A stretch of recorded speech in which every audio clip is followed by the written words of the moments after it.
Mike Schopp and the Bulldog. Uh-oh.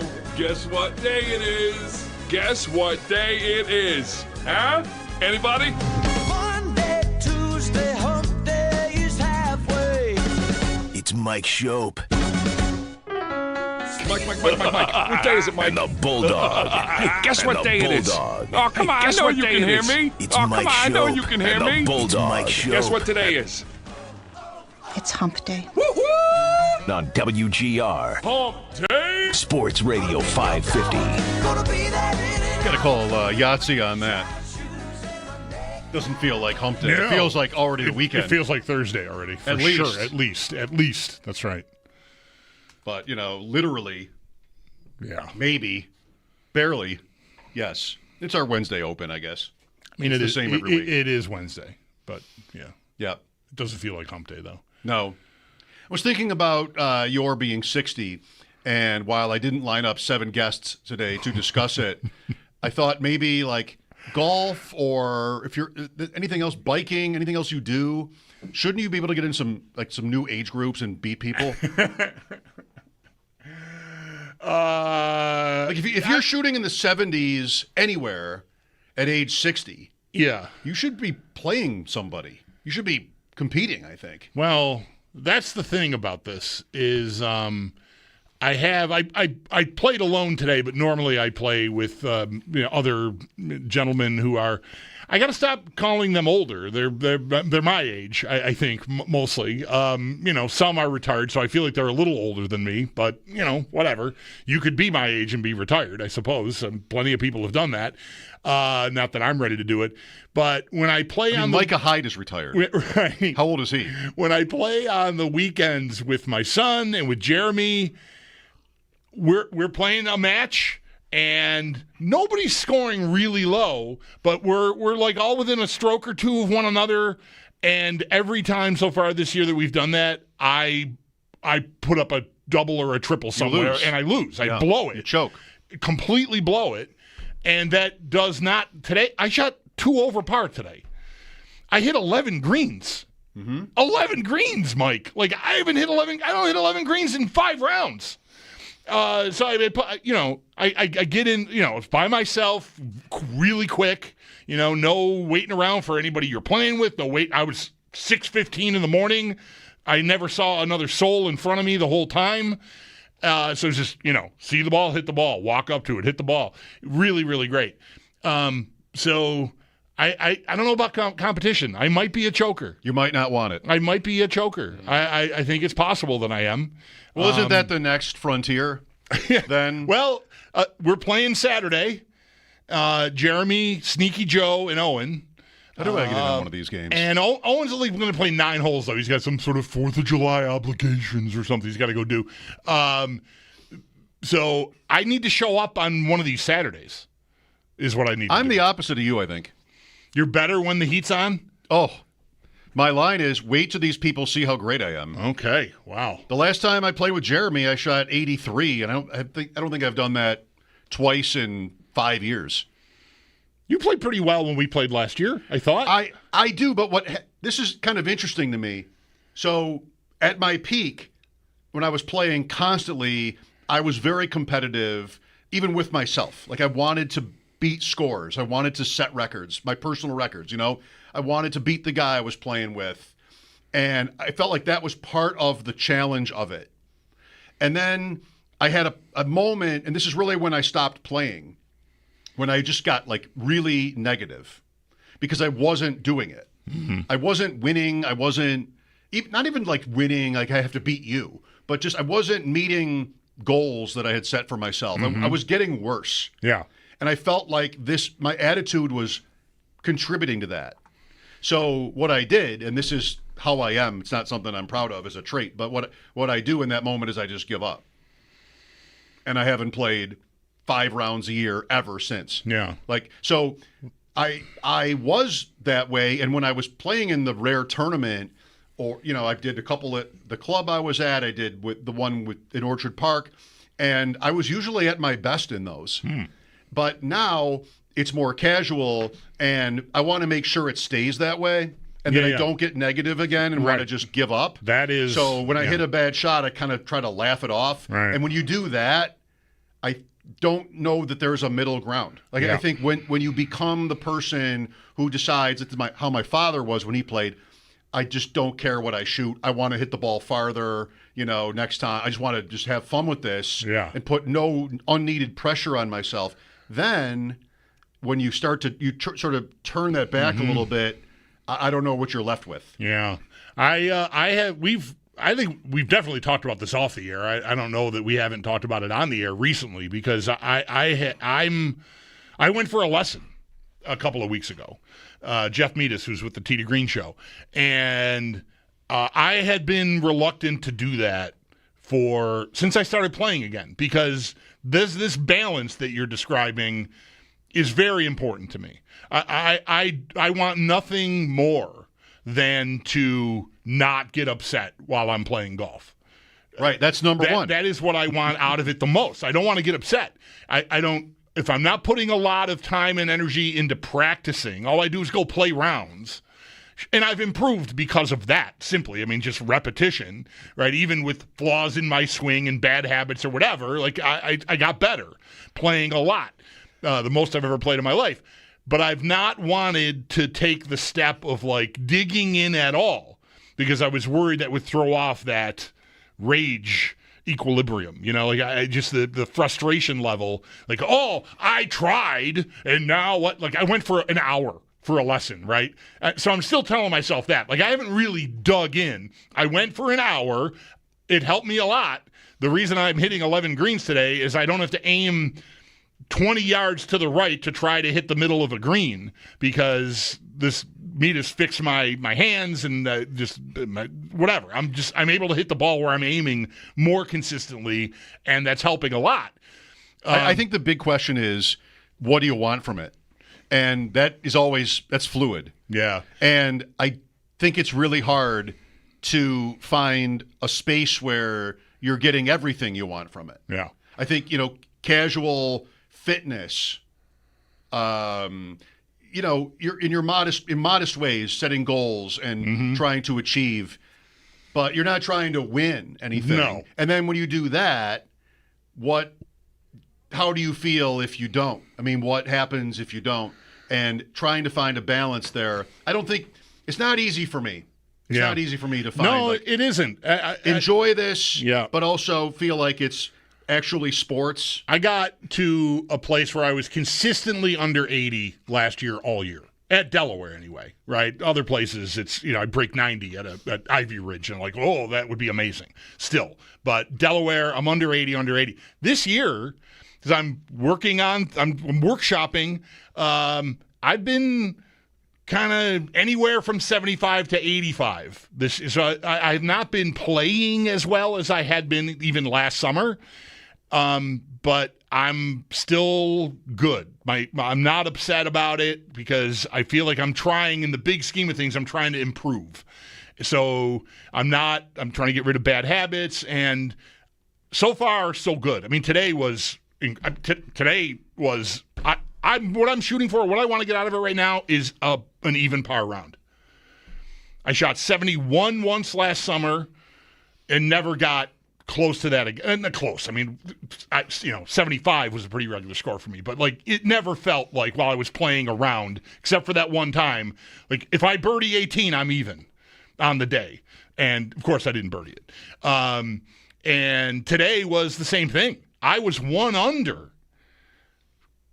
on the 14th tee, hit the green, and I 3-putted. And that didn't unravel. I made a bunch of pars I ended up just 2 over on the day. But I bogeyed 16 and just, it just got a little sideways after that 3-putt. I want to ask you a question, if I may, sidebar. It's golf related. How do you feel about gimmes? Because I'm playing by myself. There's nobody to tell me that's good. No, you can never take a putt. Right. And if there's nobody there to tell me, I'm going to putt. And that's how I 3-putted after, I had like a 30-footer for birdie, like not a high hit rate there, but I left it, 2 feet short. I'm like, well, I'm going to putt this. And I missed it. And if I was playing with you or my son or Jeremy or anybody who said, you're good, and I would have picked it up and I would have kept my par train going. But because I had to stand there and make the putt, I missed it. Well, why do we have gimmies? Move, play along. Keep it moving, although it really shouldn't take that much more time.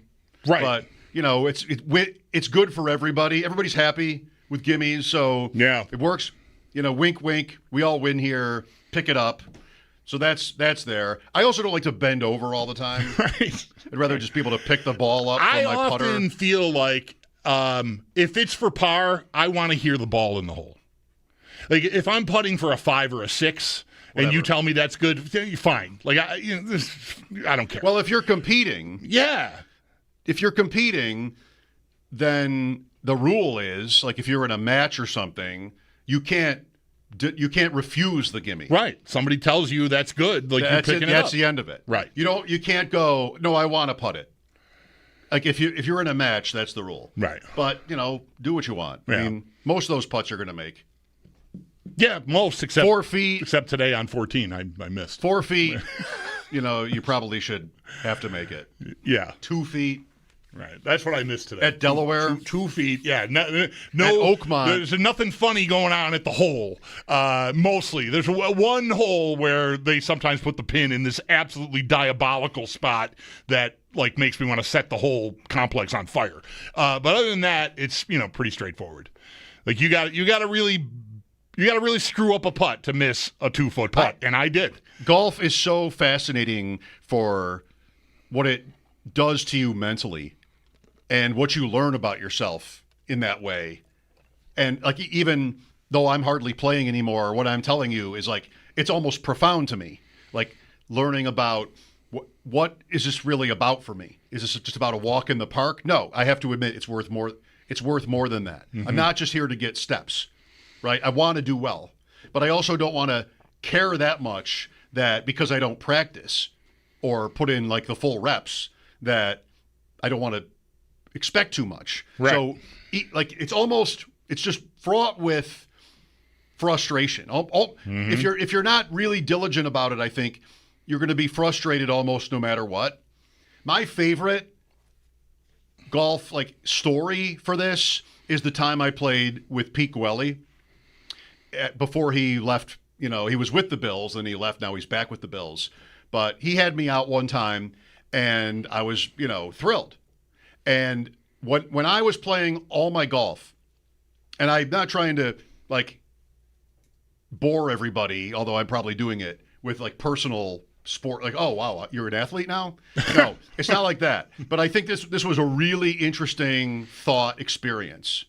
Is when I would play Rochester, it kind of ended there because I had 50 hookups and it was just the best. I was working mornings. Mm-hmm. So when I would play there, it was pretty much every day. And on Saturdays, with the McEntees, it was a big outing every Saturday morning in Greece. And I was always responsible for the scorecard. So I would drive the cart because that's where the scorecard fits, right in the steering wheel, and keep everybody's score. And the guys would talk about how this scorecard is immaculate. I mean, no mistakes. It's perfect. That's me. The writing, everything. Circles and perfect. squares. Circles and squares and diamonds. All of it. Barkies, monkeys, birdies, sandies, all of it. Everything was just denoted. And we'd get to the bar and here. So, I would play pretty well. I broke 80 for the first time with those guys. I would play all right. But when I went out this one time with Pete, it's a private club. I pull in, open the trunk. There's somebody to take my clubs. We go. He drives. You drive a cart. He drives the cart, and I'm just chatting with him. And it's a nice summer day. And at this club, the hole numbers are embedded into the tee boxes. Okay. There's not a little stand there. There's it's embedded into the ground. All right. And I went up to hit my drive on a hole, and I looked at the ground, and it said 18. And I said, we're already on 18?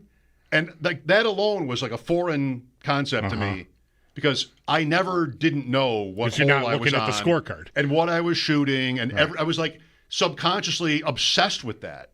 I had to know the numbers. Mm-hmm. But on this day, I wasn't in charge of all that. He was just my host. I got to the 18th tee, like, oh, this is 18. Put a ball in the fairway. He hit one to the left of me. He drives the cart and parks it in between our balls. He goes to hit his second shot. I lean over to look at the scorecard. Like, oh, I've got par for 76. That would be a career best. Right. This is insane. Like, Right. I haven't even been paying attention, and this is really happening. So I dump the second shot in the right bunker beside the green. I leave the third shot in the bunker. Now I know what's on the line. I do get up and down. Like, I make a 6 for 78. This sort of flies in the face of your earlier announcement about being clutch. Maybe you needed people there watching. It wasn't a match. Well, this was like I wasn't competing. It wasn't competing, but you suddenly, when you knew you were competing with yourself, then you got tight. Yeah. You know, I made 6. Yeah. 78. I've never broken that. I consider it the best round I've ever had. Yeah. And I love it because of the fact that I was not. You had no idea. I let go. The whole time, right. I let go of the control of the stats, and telling everybody if they're up, like that kind of thing, because that's kind of how I am. So, I don't consider clutch. I just feel like I like the competition. Yeah. And I like to think that I can rise to that. But even then, what is it? It's small potatoes, It's not like I'm really right. playing for. But it for feels money. good when you're playing with, against people. Even like what we're doing on Saturday mornings when we're all together isn't like there's no stake other than just, I got you. Pride. Yeah, right. And Jeremy's still mad. Owen beat him. I washed out. Again, I wasn't even in it by the time we finished up. But Owen beat Jared by 1 stroke the last time we all played together, and he birdied the most impossible lucky hole. Like, there's just no way. No one birdies this hole. You can't hold the green. It's just a preposterously ridiculous golf hole. Maybe one of the worst golf holes. Holy cow. Have I never said golf hole? One of the worst holes in Western New York. It's just so hard to do anything with it. And Owen somehow got his tee shot to stick 3 feet from the pin, which nobody ever does, and he birdied. And that's how he beat Jeremy. And Jeremy's still he beat me by birdieing 10. That should not count. That's not skill. That was just dumb luck. So anyway. I remember playing once in the Rochester years with my accountant. And it was also he was hosting. It was a private club. And we were done. And Arnold Palmer could that be the same day? Palmer played Blue Heron in a charity event, and I was across from him. I wonder if it was the same day. But there was a day there where we were done playing, and my guy was like, let's go play 9. We're just 4 of us are sitting at a bar. So let's go play 9 for $50 a guy. And that was a lot of money. So okay, I guess we're doing this. And that was great. He was a mess. My guy, who was a single digit, fell apart for the $50. We lost anyway, but I know I was great. So I don't know, something weird about it. I also do think, I don't know, how deep do I want to go here on, behind the music on my golf game. These Saturday mornings, I don't drink during the week. So when I play during the week, I haven't had any beers since probably Saturday afternoon. When I play on a Tuesday or a Wednesday like I did this week. And I play well during the week with people or without, like I said. Saturday, usually Friday night, we get done. I'm going to go have a couple at the bar, and I feel I'm long gone past the days of I'm better when I've had a few drinks or I'm hungover. That was in my 20s. That was a lie you told yourself so you could stay out partying until 3 in the morning when you had an 8 o'clock tea time. And that does not exist to me anymore. That's another factor on these Saturdays. I flub little chip shots around the green that I do not flub on Tuesdays and Wednesdays. But on Saturday, I'm just not. I'm not 100%. I might be 96. It's not like I'm drinking 20 beers or something, but even 3 beers I feel now on Saturdays. But maybe that's just an excuse because it's the pressure of playing against these friends of mine. I don't know what it is, but I'm a little tangled up on Saturdays. But I like beer on Friday. I can't. Well, you wouldn't bother talking about any of this if you didn't love it. And Right. I think if you didn't want something more, whatever that is, I don't know if it's beating your son, I don't know if it's beating Jeremy, but Well, at least being competitive with them. I mean, I have beaten Owen this year, but he played terrible when I beat him. Like he can really play now. He's playing a lot, and you're looking for affirmation, Yeah. in some form here, like Yeah. whether it's just talking about it here or with him or whatever it is. And I don't know. I would say like chase it. I am. I already said, right? Even par is out there. I when I shot 71 last year, I thought I can do this, and I never got close again. Today was the day. 1 under on the 14th tee. Like I can do this. No, I was 1 under on the back, so I was even for the round. That's what it was. But still, even to be even on the back, like was great, and I just couldn't get it home. But that's what I'm striving for. It doesn't have to be a flaw either. I want that even par round. I think I can do it. It's out there. It doesn't have to be a flaw when you miss one. Yeah, No, no, you're going to miss some. Yeah, right. I'm not that good. Just it was a bad time to miss a 2-footer. Is this another unannounced attempt to avoid talking about the Sabres? Yes. Maybe it is. Yeah. I'll keep going. I mean, I do love it. I don't know what my free time would be like right now if I hadn't started playing like I play now, like 2-3 times a week, because I have no entanglements with the kids. My wife works, opposite hours. I mean, she's at work from 7 p.m. to 8 in the morning. And so, any night she works, I could be out playing golf. I could play 3 rounds of golf on a Saturday if I wanted to, if I physically could do it. And me with time on my hands and like nothing really good to do, I don't even like thinking about what that could be like. Like golf is really sort of helping me. And I'm mentioning this thing about, beers. Yesterday was my birthday. I made a tee time as soon as I got home. And my plan was to not even really honor the tee time. I thought as soon as it's light out, I'm going out there. I'm going to be the first one there, and I'm just going to go play. And so it's my birthday. I don't want to have any beers because I got this in my head. Like if I have a few beers, I'll feel it in the tee box in the morning. So no, that's good. That's healthy. So golf is really, I did not see this train coming, but I got on. Well, that's a healthy thing. I mean, all of that sounds, absolutely. Especially if it's something that gets you away from things that are unhealthy. It's a win-win. Right. Or as former Hawks coach, I believe his name was Mike Woodson, once called it win-win-win. It's a win-win-win situation. We never found out what the third win meant, but it's great. It's better than 2. It's 3. We will talk to Paul Hamilton coming up.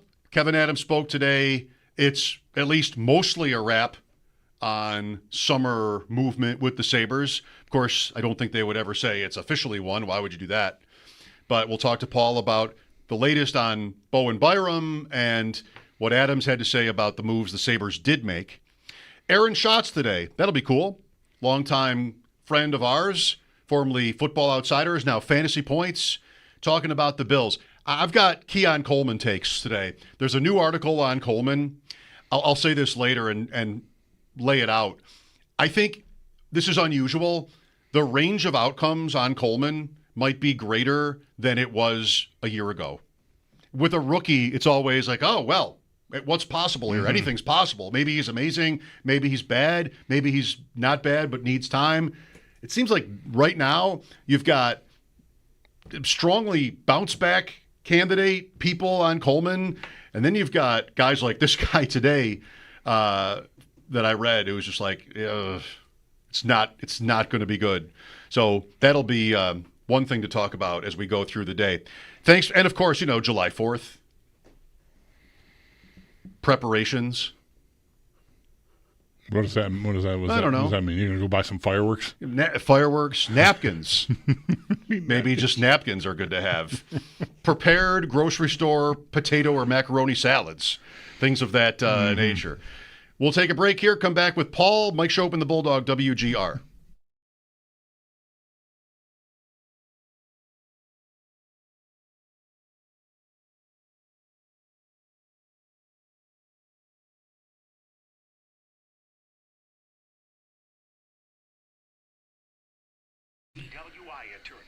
Hey, man, Bulldog here for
Holiday vibes, no doubt.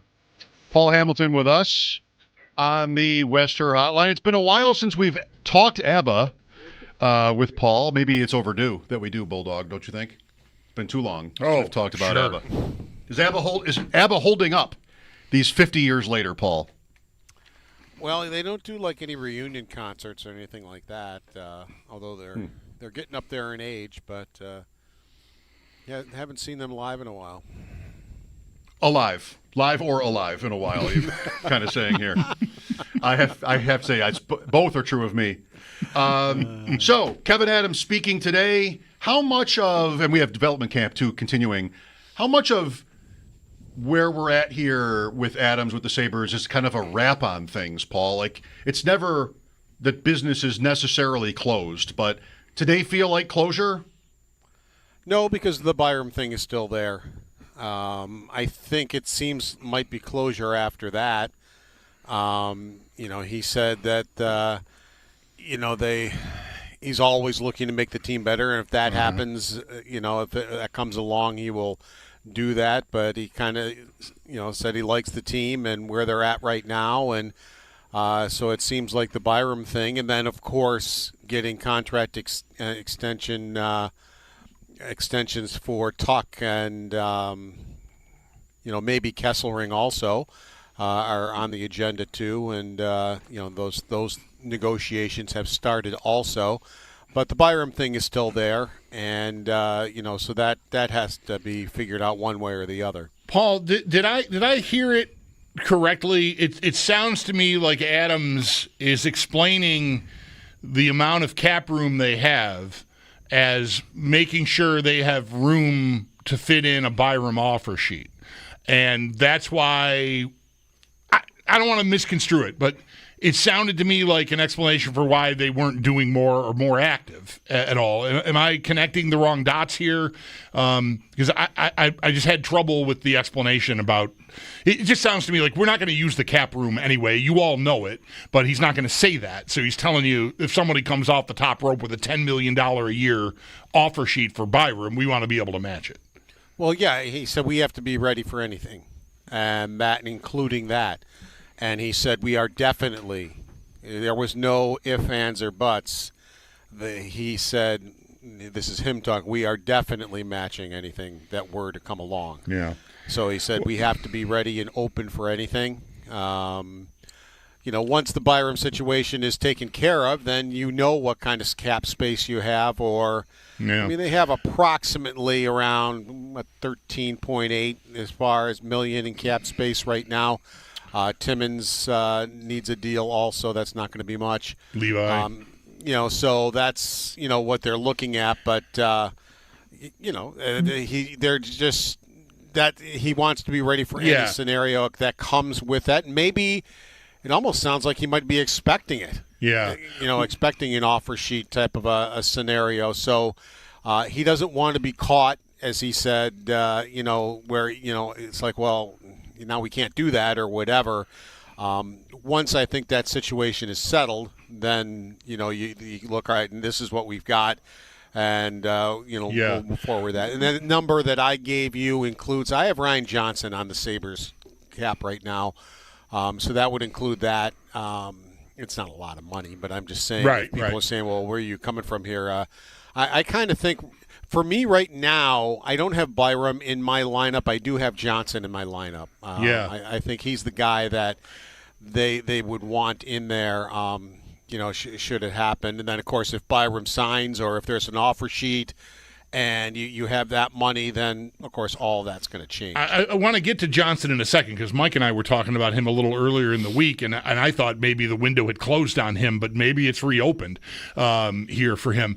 But on the Byram situation, is it unfair for me to say back to all of that, well, that's why you trade him before July 1st, so you don't have to worry about keeping cap space warm in the case of an offer sheet because you've already taken care of the business. It's done. He's off your team, and there can't be an offer sheet, and now you can just go about, spending your money.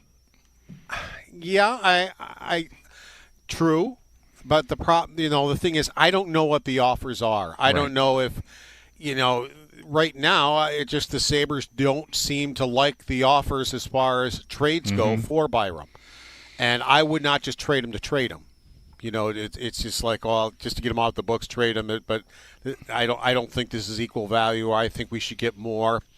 The way he was talking later in the conversation, it sounds like he might be looking for a forward and a defenseman for Byram.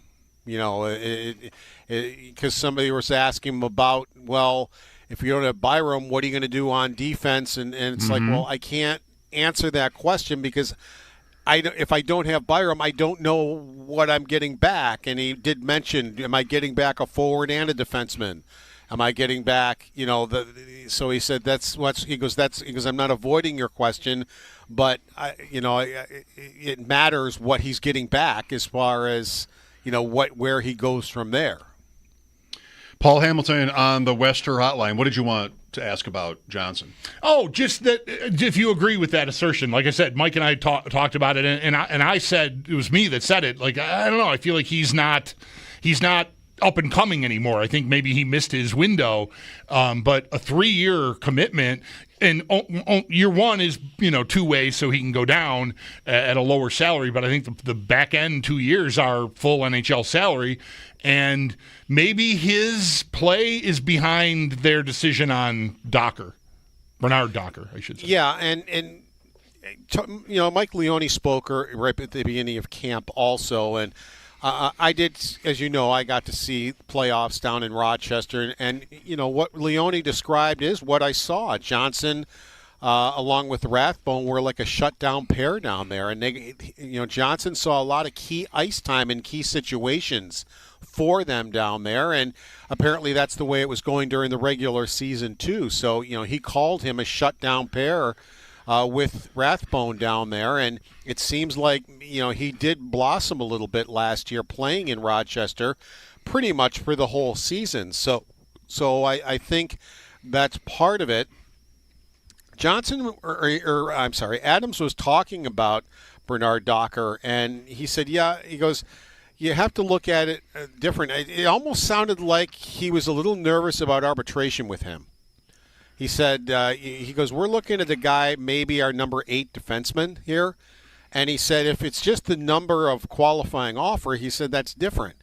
But he goes, that's not really what the number is going to be. He goes, that's what you do just to keep his rights. Right. And he said, at the end of the day, he goes, this is what he could have, he didn't say what the figure was, but, if he goes to arbitration and wins, that figure is going to be maybe above what they're willing to pay for a number 8 defenseman type of a thing. So he goes, that's one of the reasons they did. But I think Johnson might have played in that also. Yeah. And Lindy Ruff's opinion, I think, played into it too, whatever that may be. We don't get a chance to speak with Lindy Ruff, through all this. But, there are going to be some questions for Lindy Ruff too as far as roster construction and those types of things next time we get together with him. Yeah. Far be it for me to know more about how arbitration works in the NHL than the GM of the Sabres, but Bernard Docker's accomplished exactly what in the league that would get him an arbitration ruling that would be scary. I just can't really even get my head around it. He signed on the open market for $875 yesterday. What was an arbitrator going to go, he should get $2 million? I don't know. I can't really get my head around that. I think maybe Paul would agree, but I'll find out.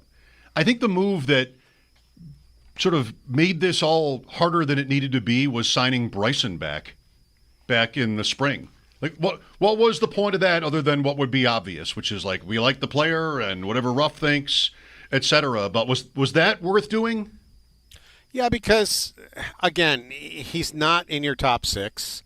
He also, that's why I think you're looking at also either a 7-8 guy, which is the same thing as Bernard Docker, judging from what Adams was just saying right now, which tells me that Johnson probably is by both of them. And the one thing I liked about Bryson is he can go almost a month not playing and jump in and be fine for a game or two and help you play. So he was signed just more for depth. Jason Bryson knows what the Sabres want out of him. He knows he's not in their top 6. You could almost send him to Rochester if you have to. I mean, all right, you've got Timmins, you got Kesselring. It sounds like they like Johnson. And if, I don't know what they're going to do with the new guy, Jones, that they signed from New York. He did say they were very surprised that he wasn't qualified and he was available to them. So, they had signed him, Zach Jones. So, at $900,000. So, where does he fit in ahead of Bryson, behind Bryson? Is he in Rochester? That type of a scenario. Yeah. What about Alex Lyon was learned today, Paul? Like what the plan is for him? Is he just here to compete? Was there anything that might have sounded interesting about what was said? Not interesting, but yeah, I mean, he's here to push Luukkonen. It sounds like Luukkonen is the starting goaltender right now, but Lyon's here to push him and to be available if needed. He didn't come out and say this, that, well, if Luukkonen fails, we can put Lyon in. That's what I'm saying. I think, and you could. That's, I think why you go get a guy like him. But definitely to push Luukkonen, and he felt it was a good pair for them. And it also allows them to, keep developing Levi down in Rochester. I think I got to this yesterday when you were with us, Paul, so I hate to be repetitive, but I'm looking at their forward group. If you get all the way to Kozak, I think it's at 14. I had 13 yesterday, and Kozak's on a two-way deal, so, there's more flexibility there with him to go to Rochester. We left him out yesterday. Yeah, I did. I was at 13, and I left him out because of the two-way thing. But anyway, 13, if not 14 forwards signed. I feel like his salary is also more manageable. Other guys here, are just bigger numbers. Danforth, for example, $1.8 million. Like, he's on your team. He's on this team anyway. Definitely. Right? Definitely is. So,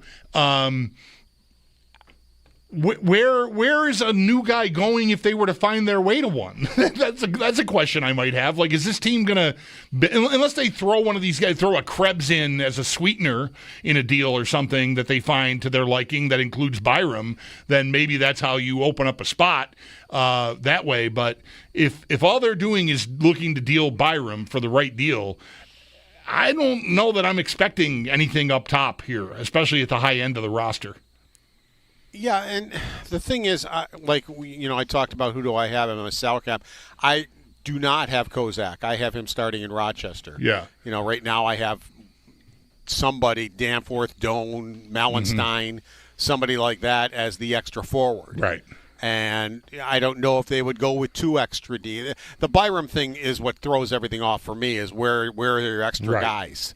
Is Byram in your lineup? Is he not? Who are your extra forwards? What are they doing with Jones? Is Bryson up here? Whether you go with 2 extra D and 1 extra forward, 2 extra forwards, 1 extra D.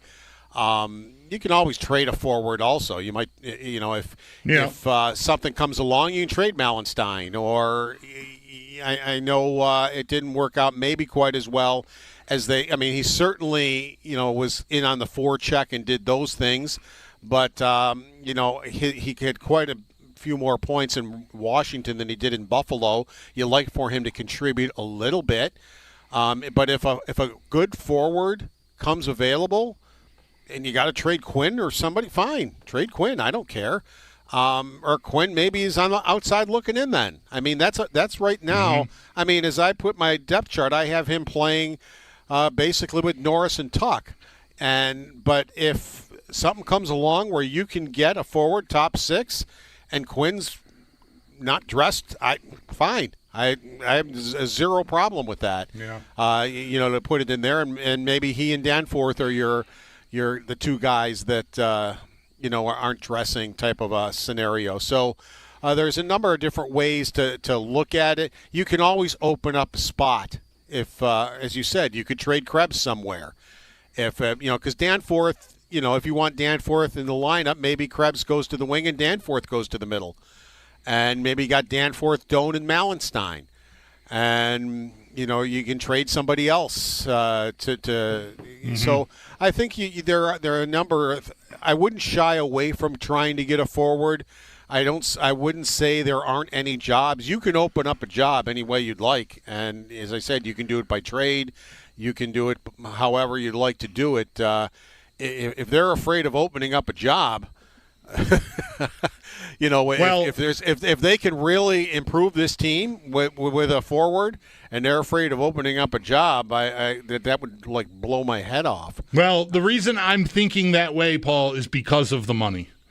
I don't think they're going to put $1.8 million in the press box in Danforth. Like, I think if he's on the team, he's going to be in the lineup, and so I'm worried about how they want to, if they want to spend enough to make something happen here. That's really it. Well, then Doan at $925 would be sitting. I mean, yeah. Once we get to the season, that's up to Lindy Ruff. I mean, how much money you have sitting in the press box? Yeah. To me, that you just kind of totally ignore that. I mean, that's up to Lindy Ruff what he wants to do with his lineup and who should be playing and who shouldn't be. And then you run into injuries too. You know, who's hurt, who's not, through training camp, and they're not going to not have injuries and that type of thing. So, but that's I did raise my eyebrow a little bit today when he kind of made it sound like, well, if something comes along, we're certainly going to be looking to improve our team. But yeah, he kind of made it sound like they're finished. He sounded to me like his team's on the floor. Yeah, that's what I think too. The salary floor? On Byram, I want to just make this observation and get reactions, perhaps from both of you. Has there been any noise from Byram, or really more importantly, the agent, throughout all this? Like when Adams talks about Byram and he understands where we're at, and I've been honest with the agent, I'm inclined to believe him. Like, I know people in this position, Adams himself, are gonna because they feel they need to mislead you, maybe flat out even lie. But I feel like if Byram and the agent felt like they were getting strung along here and getting stonewalled on, getting a trade in place and getting him out of here and signing the lifetime achievement contract that he's certainly, I'm sure, looking for at this point in his career, maybe they'd be rattling the cage a little bit. But I've not, unless I've missed it, I've not heard a peep out of them, which sort of tells me that they're on board, sort of waiting by the phone to see what happens. Yes, we'd like to go somewhere else, but if we can't, we're not going to be miserable about it. No, I think you're right. I believe what I've heard from Kevin Adams about Byram. You can go back to Sam Reinhart. Sam Reinhart was perfectly willing to play out with the Sabres one more year if he had to. He was fine. He goes, you have me for one more year. If you want me to play here, I'll play here. That's fine, but I'm not re-signing. Just to let you know, I'm not re-signing with the team. He felt like, that he never had gotten an offer for a long-term deal. He felt slighted by that.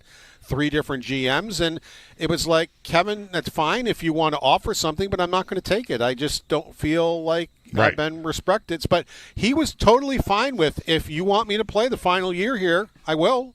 That I'm and I'll give you everything I've got. Right. And I think Byram's in that situation too. It's like, I can't be an unrestricted free agent for 2 more years. If you want me to play another year, that's fine. And I believe him that Bo Byram will give you everything he's got, just like he did last year. He's not going to be pouting. He's going to have a smile on his face in the locker room and be interacting with his teammates and trying to win hockey games. And if that winds up being the case. So Adams hasn't said anything here where my eyebrows raise and go, ooh, that doesn't sound right. Mm-hmm. What he's been saying about Bo Byram does sound right from what I know of Bo Byram. What's new with development camp, which runs through tomorrow? This has been a weird development camp, Mike. It really has. I was sitting there today. I've hardly seen any of it. I'm in front of it. But I'm writing stories about free agency and, concentrating kind of on other things. It just seems like it landed at a spot that's been different in other years. I mean, I haven't even had a chance to write anything about it. I think that's going to happen when development camp's over. When finally all this stuff is past us, and then I can talk about some of the guys from development camp who we've chatted with. some of the local guys, Mertka and that type of thing, and I can kind of get to that. But as far as if you say, well, what have you seen? Well, I've seen my computer top, and I've seen Kevin Adams talking while it's going on next to us, and nothing really is computed all that much. I think where I really will get a good eyeful and be able to concentrate is tomorrow during the 3-on-3, and see some of these guys compete in that. But this is the first time I can remember where, as I said, I've been in front of development camp, but I've kind of been sidetracked doing other things, even though it's going on in front of me. Is there a player you're most excited about, at least? The kids in college, I really was looking forward to seeing, and actually even seeing tomorrow. Guys that Kleber, who was a second-round pick, Mertka, of course. I'm looking forward to seeing him in the 3-on-3 to see what they have in him.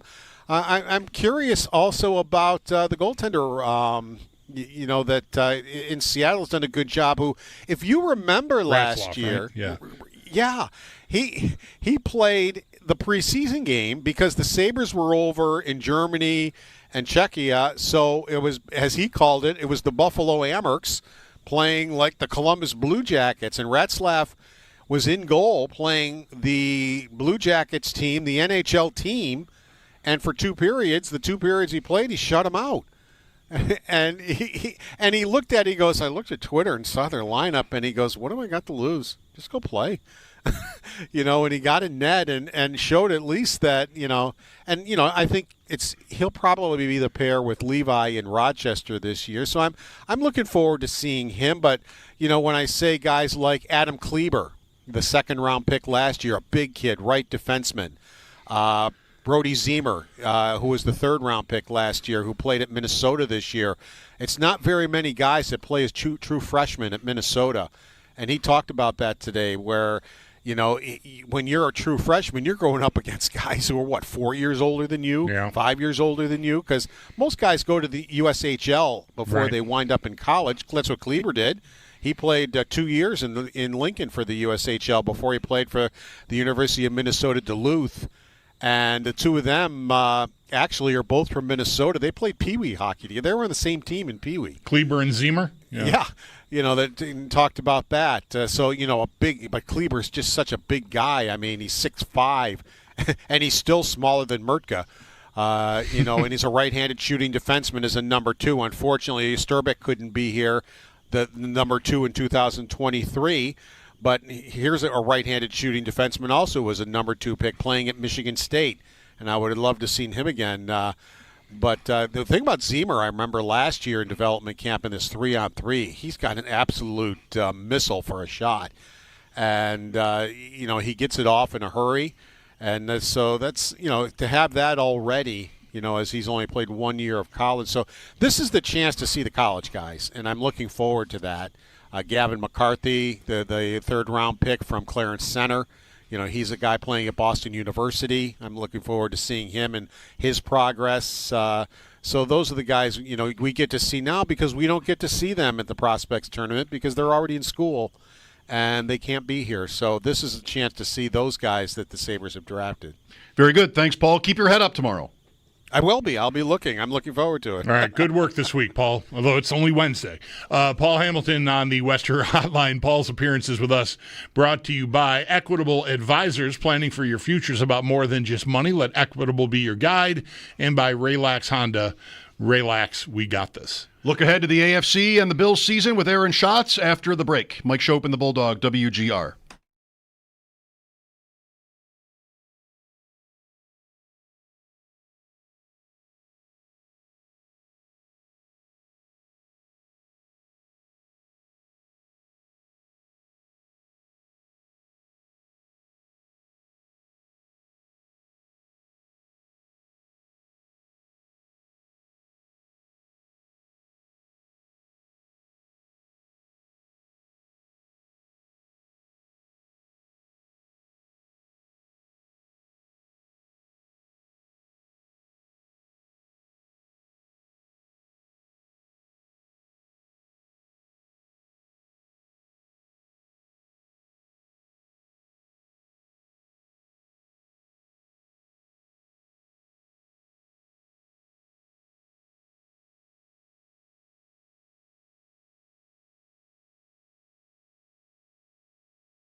street last night. Said everything's alright. Roller coaster, make it through the day upright. It seems your meal ticket is gone, but life goes on. I could never imagine something better. Yeah, right. Now you're cooking on high heat in the middle of the street. Roller coaster, take me to a better time. Let's go! All sing your high line with the roller coaster of life. Yeah. It's time to all choose your timeline on the roller coaster of life.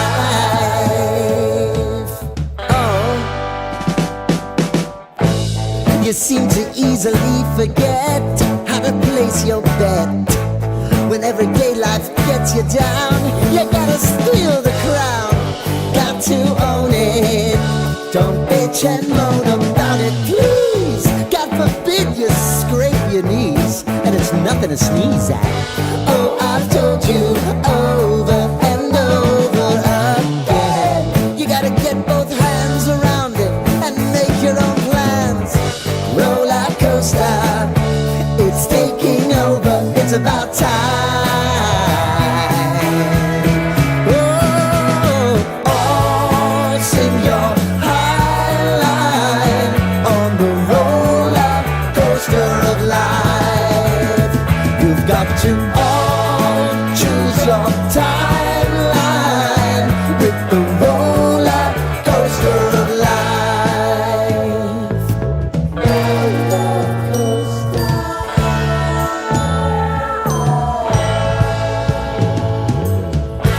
I want to go down the rabbit hole, down the rabbit hole of life.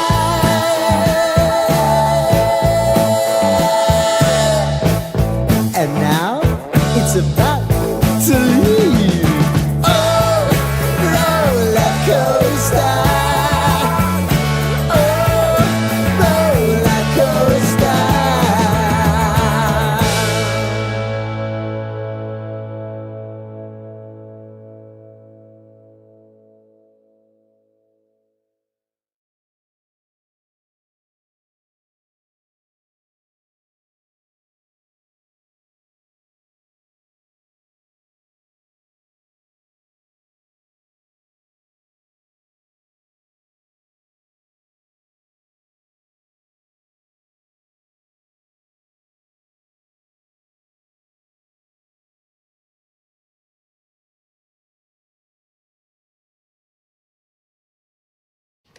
Buffalo Bills rookie cornerback Maxwell Hairston has been named in a civil lawsuit over an alleged sexual assault case stemming back from when he was a student athlete at the University of Kentucky in his freshman year and 2021. The lawsuit was filed on Tuesday, but the allegations do date back to 2021. Bills general manager Brandon Beane commented on these back in April when Hairston was drafted, saying the school fully investigated the allegations and the Bills did as well, coming away believing the alleged assault did not happen. Sabres general manager Kevin Adams, he spoke with the media today as the offseason seems to be nearing a close. And with that, development camp closes out tomorrow following the team's scrimmage. That'll be going on from 9:30 to 12 over at Harbor Center. The Mets have a doubleheader today with Milwaukee. Game 1 already in the books. The Mets dropped that one 7-2. Game 2 will get going just after 7 o'clock and also going on just after 7. The Yankees, they are in Toronto to take on the Blue Jays. And then at 6:35, the Bisons at home against Rochester. Pre-game at 6:15, and that game can be heard over on our sister station, the Bet 1520. It's your Paddock Chevrolet Sports Update. Paddock Chevrolet celebrating 90 years of being your hometown dealership. I'm Zach Jones for WGR Sports Radio 550.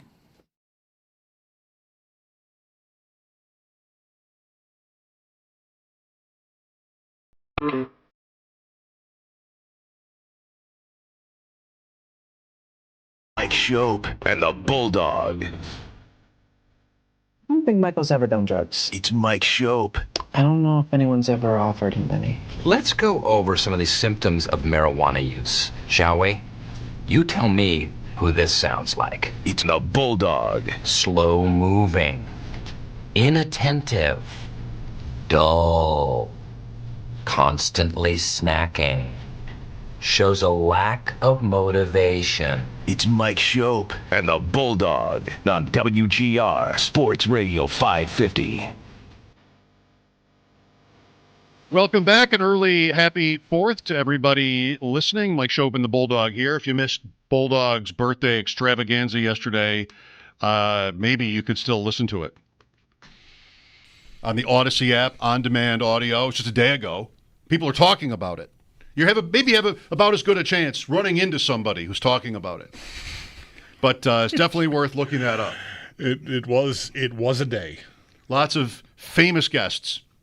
Here with us now, another famous guest, Aaron Schatz, FTN Fantasy, longtime Football Outsiders, and guest of ours. Couldn't fit him in yesterday, so we had to wait for many today. years. Aaron, I'm not going to deprive you of the chance to wish Bulldog birthday wishes here, even though it was yesterday. Hey, happy day after your birthday. Thank you, Aaron. Before we get into the meat of things, I loved from your Twitter last week the stat about, or the, not stat, but the note about Pete Banaszak and John Banaszak not being related, and nobody else has ever had that name. There's also a Banaszak in the 70s. And it made me think of, Aaron, maybe you know this, if anybody would, be Aaron Schatz. But the Youngbloods on the Rams were not related, and neither were the Pruitts on the Browns. Correct. They were not related. That's right. Yep. And I saw a highlight, because I'm watching a lot of old stuff all the time, and it was a Browns highlight from maybe the early 80s. And on the back of the Pruitt jerseys, it had the first initial at the end, Pruitt, G, and Pruitt, M. And I never knew that ever was done. I watched those guys. Wow, I didn't know that.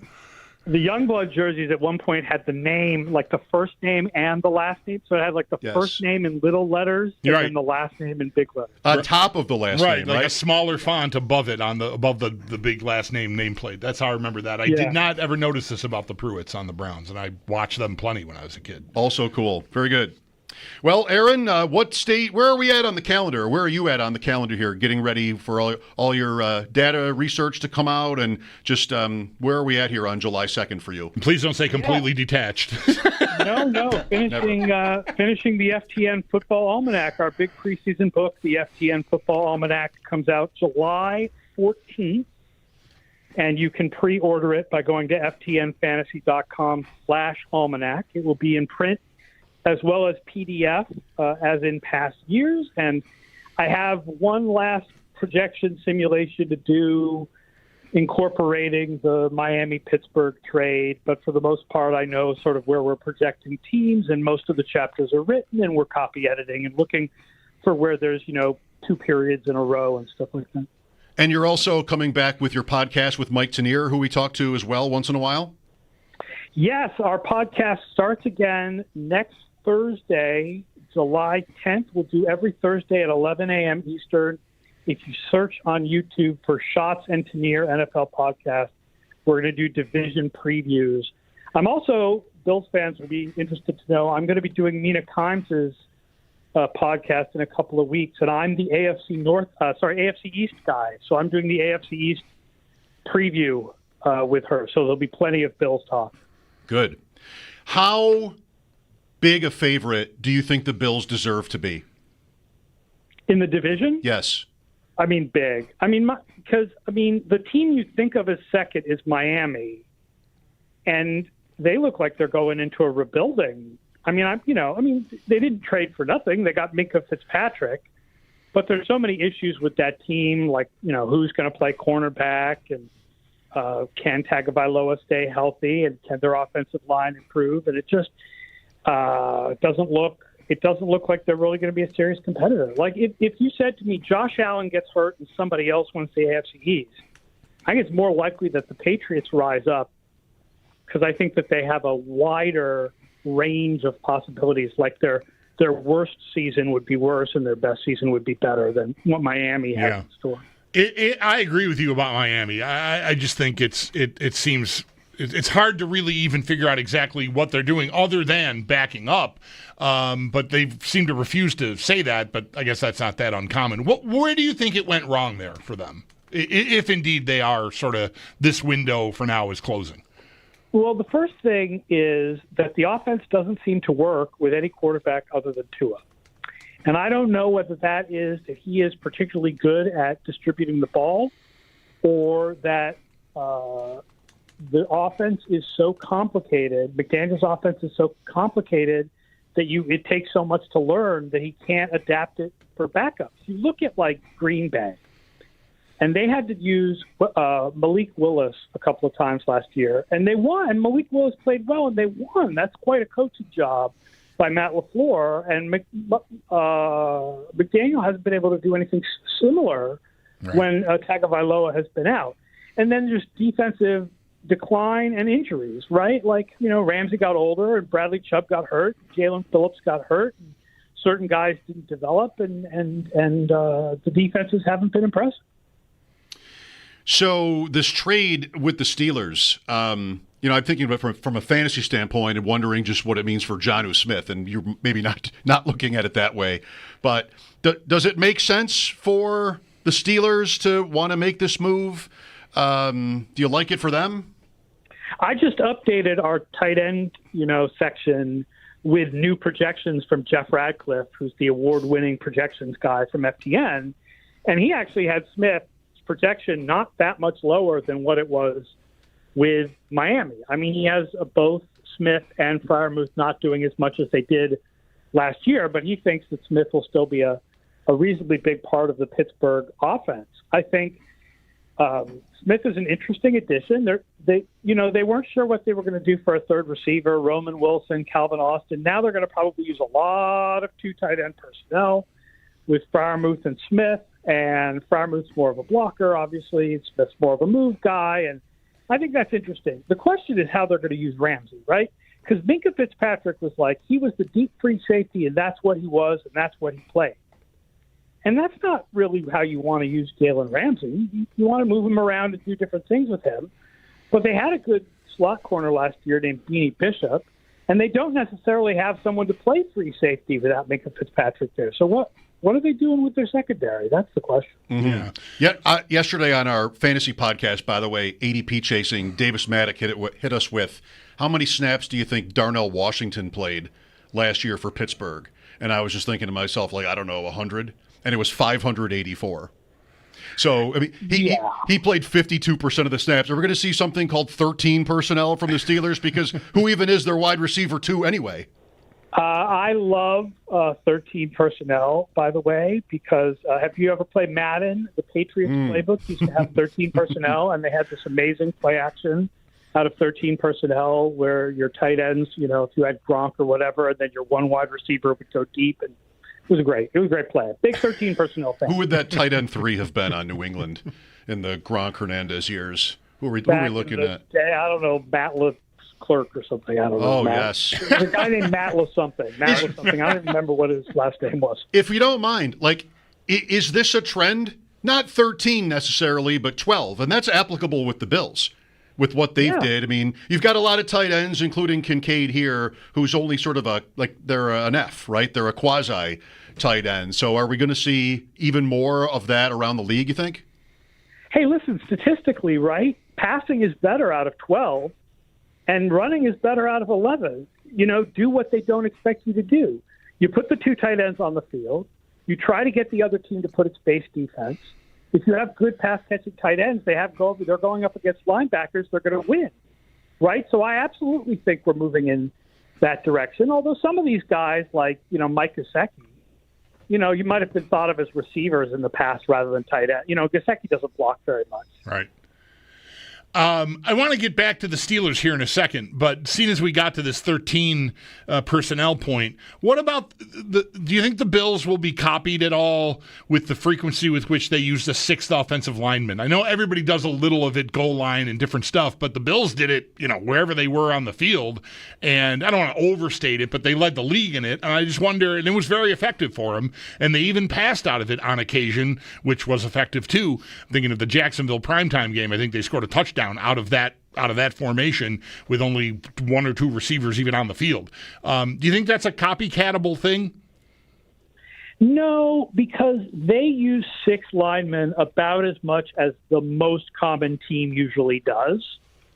So it's not like a ridiculous amount. And my guess is that other teams, when they look at the Bills' offense, they don't say the thing that's winning for them is the 6th lineman. They say the thing that's winning for them is the quarterback. Right. If we're going to try to copy anything, let's talk about how Jackson Dart might turn into Josh Allen, that kind of thing. Right. So you mentioned you're tweaking chapters here because of the Steelers-Dolphins trade, or just going over it and fine-tuning it. What do you make of the Steelers? Like, are they because they look like a team that thinks that they're a Super Bowl contender now, to me, after getting Rodgers and now this trade. And are they delusional, or is that boat going to, float? I mean, we have them declining a little bit, although I'm going to guess that it'll be a little bit less after I plug in this trade. We have their defense coming back to the pack a little bit. But, Tomlin keeps defying the laws of physics. He's a great locker room manager, right? He's great at the elements of coaching that you can't measure. And it feels like he gets 9 and 8 out of these guys in a wild card every year. And I'm sure they're going to be in the wild card hunt. But do I think they're a Super Bowl contender with Aaron Rodgers at quarterback, given how Aaron Rodgers played last year? God, no. Aaron Schatz's our guest, FTN Fantasy, Mike Schopp and the Bulldog here. So back to the Bills. It continues to be a talking point whether or not they have enough speed and skill position talent. And you may be aware of how right after the draft, their GM jumped on our station and lashed back at any criticism of that. And in an article with Tyler Dunn, he went as far as to say, basically in so many words, Aaron, how can people say we haven't added at wide receiver? I signed Josh Palmer. So he did. And then it was Elijah Moore as well after that. Did last year basically call game on this subject and like the Bills we shouldn't worry about it, or is it still worth debating? There's a difference between this is their weakness and they're not trying to fill it, right? I mean, they traded for Cooper, right? Like, they're absolutely trying to fill it. They are trying to solve this problem. But it still is, it's not like a big problem. But you look at their roster and you're like, what's the biggest problem? That's what comes out as the biggest problem. It's not like it's like it, If you look at the roster of the Carolina Panthers and you ask what's the biggest problem, you get a much larger problem. But everybody's got some weakness. This just happens to be the most obvious Bills' weakness, even if it's not that weak. So what is the sum total of it then? Like last year, the same points were made, and they averaged 30 points a game and ran for 30 touchdowns, by the way, on the ground. Yeah. So is it likely more of the same? I think the feeling is when you get into the playoffs that Allen doesn't have that guy who's like the guy, where you're like, oh, my God, it's 3rd and 7. We've got to get it to this guy. We know that Jamar Chase can get that ball, kind of thing, that they don't have that guy. But by the way, Baltimore also doesn't have that guy. And given Ayuk's health, I don't know if San Francisco has that guy. I mean, Washington does, and Philly does, but not every team has that guy. So like I said, it's our weakness because here's the thing. The answer to the GM complaining that people are pointing this out as a weakness is to say, okay, what do you think your weakness is? Because the answer is not, we are a perfect team with no weaknesses. It has to be something. Right, there has to be something that is not as strong as everything else, and this just happens to be the thing. Right. You know what's even a tougher question maybe to ask a football person is what's your least important thing? Because everything is always important, right? If you ask Sean McDermott about, punt return gunners or something, like, oh, it's very important. We have that. But long snappers. What would be at the bottom? That's what I would love to know from these guys at a private moment. What comes in at the bottom? Well, in terms of the AFC East, there is a lot of Patriots buzz. And I wonder how you're hearing it. I mean, you've been around them for a long time. Do you think that it's justified? I mean, I think people are a little higher on the Vrabel hire than they should be, given that we've never seen Vrabel coach a team other than Tennessee. So we don't know what was Vrabel and what was those players, right? So I think that people are a little a little too high on the Patriots. But the upside is very clearly there. They added a lot of defensive talent. Drake May is very talented. If Stephon Diggs is healthy, he has the number one receiver. The offensive line should be improved. The offensive coordinator should be improved. The coach actually knows what a coach is supposed to be doing on different days. That's important. So, I mean, the upside is definitely there. I think a 7-10 or something is more likely than them being really in the wild card hunt. But I think the upside is stronger than Miami's, like I said. Okay. Do you think May is like real tomato ketchup? Yeah, I do. He's really good. Now, I mean, you've got to make sure that he doesn't develop bad habits because the players around him aren't good enough. The schedule is interesting, and this is true of the Steelers, and there must be an inverse of these somewhere, but both of those teams have, I think anyway, the schedule gets much tougher later. And the Steelers have had a couple of seasons in the last decade, even last year, where they were what? Yeah. What were they last year? 10-1 or something like that, and then lost out. But New England has a schedule where they could come here Sunday night, Week 5, at the Bills. 4-0 is not crazy. Raiders, Miami, Steelers, Panthers. Yeah. Yeah, I haven't looked yet at which teams have those weird first half, second half schedules. But you're right, Pittsburgh. Last year, we knew going into the season. Like we said going into the season, oh my God, Pittsburgh's schedule is all backloaded. They're going to look really good for the first half of the year.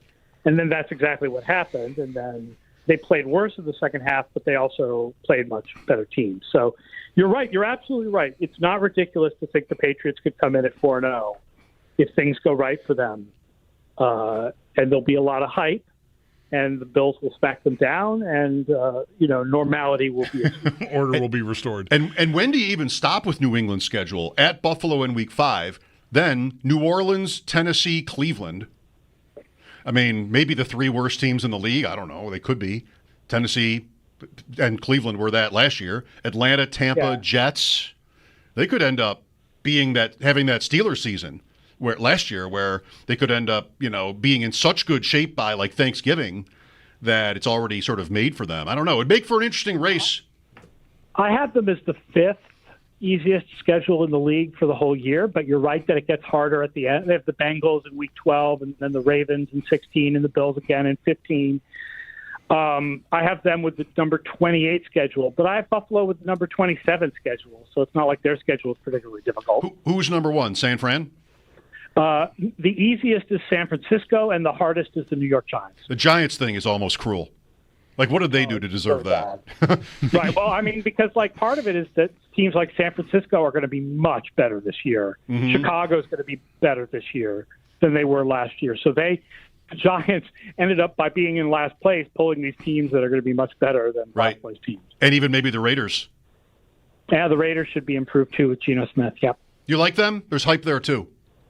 No, I think they're going to be pretty meh. I think, not bad, but not either, like 8-9 or 9-8. What about the Chiefs? We're almost to the end here. Just a minute or two on the defending AFC champs here. I mean, they look really strong. I think Rashee Rice comes back. Everybody's sort of waiting to hear whether he gets some sort of suspension, right? Legal problems, but they may have their receivers. Last year, they didn't have those guys playing together at all. Travis Kelce is clearly over the hill, so that is certainly an issue. But, there's lots of good defensive players there, and they're absolutely in the mix again. But, I think Buffalo and Baltimore are both better than them, and I think it's more likely that Buffalo or Baltimore is the AFC representative. Well, here's hoping. Thanks for your time, Aaron. Busy month, it seems, with the podcast. Congrats on that and the Almanac, too. And enjoy the rest of your off-season. Absolutely. FTNFantasy.com/almanac for your pre-orders, and I'll come back on the show once we're out. Very good. Thanks again, Aaron. Talk to you later. Aaron Schatz with us, FTN Fantasy. Darnell Washington. Remember the 5 minutes when we wanted the Bills to take him in the first round? This is the behemoth tight end out of Georgia, right? That's who this guy, right. 2 drafts ago now? 2 drafts ago, 23. Yeah. Hey, what do they need, really? This is Kincaid. Right. Maybe. So 3 draft, like 23 draft? Washington? He's played 2 years. I don't remember when He's played 2 years, just like Kincaid. Right, okay. So, hey, what do they really need? Luxury pick? Look at this guy. What are you going to do with him? Well, he really might not be able to catch the ball and separate or do anything you want, right? Other than be huge. Just a behemoth, yeah. But the Steelers did use him. If James Cook is so valuable, let's see James Cook get 52% of snaps. Yeah, right. Maybe they should pay this guy $15 million a year. How early was he drafted? He was not early. Right. He was like Saturday? I mean, maybe round 3. Yeah, okay. But I don't even think so. Darnell Washington? Third round. It's easy to get, Friday. It's easy to get infatuated with the freak show. Like a guy that's that big playing a position like that. Look at him running. Hey, I said it to be self-deprecating, but he probably should have been drafted over Kincaid. 803-0550 is the number. I'm just going to let Does he get 52%? He does get 52% of the snaps. I'm going to let that be. He does? What has he got? 26 catches in 2 years. Well, he's playing a different role. He's playing the role of a man that's 6'7", 264. He's playing the role of a man who can't catch. And now he's playing the role of a player who plays for Arthur Smith, which is not going to help him prove himself as a receiver. That he can catch. And that just traded for Jonnu Smith. You're right. I don't know. Are you taking the Steelers seriously? We'll talk about that as we continue. Mike Schopp and the Bulldog here. Lines are open. This is WGR.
Bills rookie cornerback Maxwell Hairston has been named in a civil lawsuit over alleged sexual assault case stemming from when he was a student athlete at the University of Kentucky in 2021. Lawsuit was filed on Tuesday, but the allegations do date back to 2021. Bills GM Brandon Beane commented on this back in April after drafting Hairston, saying that the school fully investigated the allegations and the Bills did as well, coming away believing the alleged assault did not happen. The Bills ultimately, of course, did feel comfortable enough to draft Hairston in round number 1.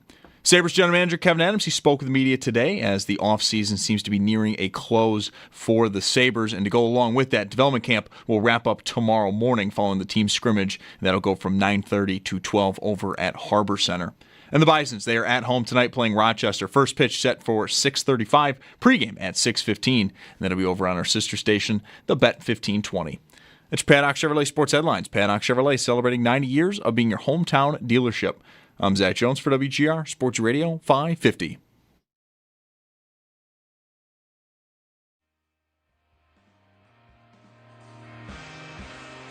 I mean, this is a team that's had worse quarterbacks than Aaron Rodgers, worse offensive lines than they have right now, and I would say worse defense than they have right now, and still win 9 or 10 games and get to the playoffs and lose a game. So I think that their roster is in pretty good shape. I don't love Aaron Rodgers at all at quarterback, and I think he somewhat limits the team. But can he be better than Kenny Pickett? Can he be better than Mason Rudolph? And they're trying to just figure it out. Justin Fields, Russell Wilson. I think he can be, something like that. Morning show guest Joe Marino. Any lies told? I said on ADP Chasing yesterday, man, I would love if they had stayed with Fields for that offense and run out 2 or 3 tight ends and Caleb Johnson with Jalen Warren, Metcalf, just to see how few passes they would actually throw. And if they played defense and, I don't know, it's Mike Tomlin. Who are you? It's not my team. It would just be fun. To have one team that would basically just lean into the wing T kind of thing. Intentionally try to be terrible? No, I don't think they would be terrible. They, as he just said, and they're usually not terrible. They make it work. Well. So you put him as quarterback there with those pieces, the multiple tight ends and everything else, but they chose not to do that. Rodgers, I think maybe it's misunderstood in some parts that he's not the opposite of Fields. He's not the opposite. He is probably the opposite of Fields when it comes to a race, right? Running, speed. But he's not fast-paced quarterback guy.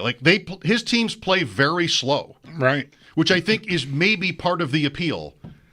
Who knows how much appeal there really is. The Steelers had very few options, and they were going to try to win this year, so this was maybe the best option they had. They would have had to trade for Cousins and pay him huge money too. So maybe this was the right choice for what their options were. And I can't imagine they would have gotten a much better result there from Cousins. No, I agree. But he can fit, I think, maybe not in every way. But if they want to be more of a ball control team, Rodgers is fine for that because he does not push the pace. His coaches couldn't make him do it. He runs the play clock down all the way. He plays like he's old. Which he is. Which, for football, fine for you to say he's that. Old. He's no 60, but he's old enough to justify, let's be careful here. Let's make sure we've thought this play all the way through. Well, it is. I do think it is nice of him to come back and just give us another year of debating whether or not he can still play and how much of a jerk he is and all that.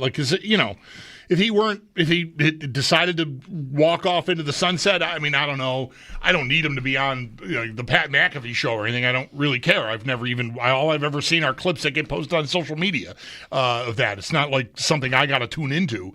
So I don't know that I would miss him in that way, but it's good that he's out there in the orbit.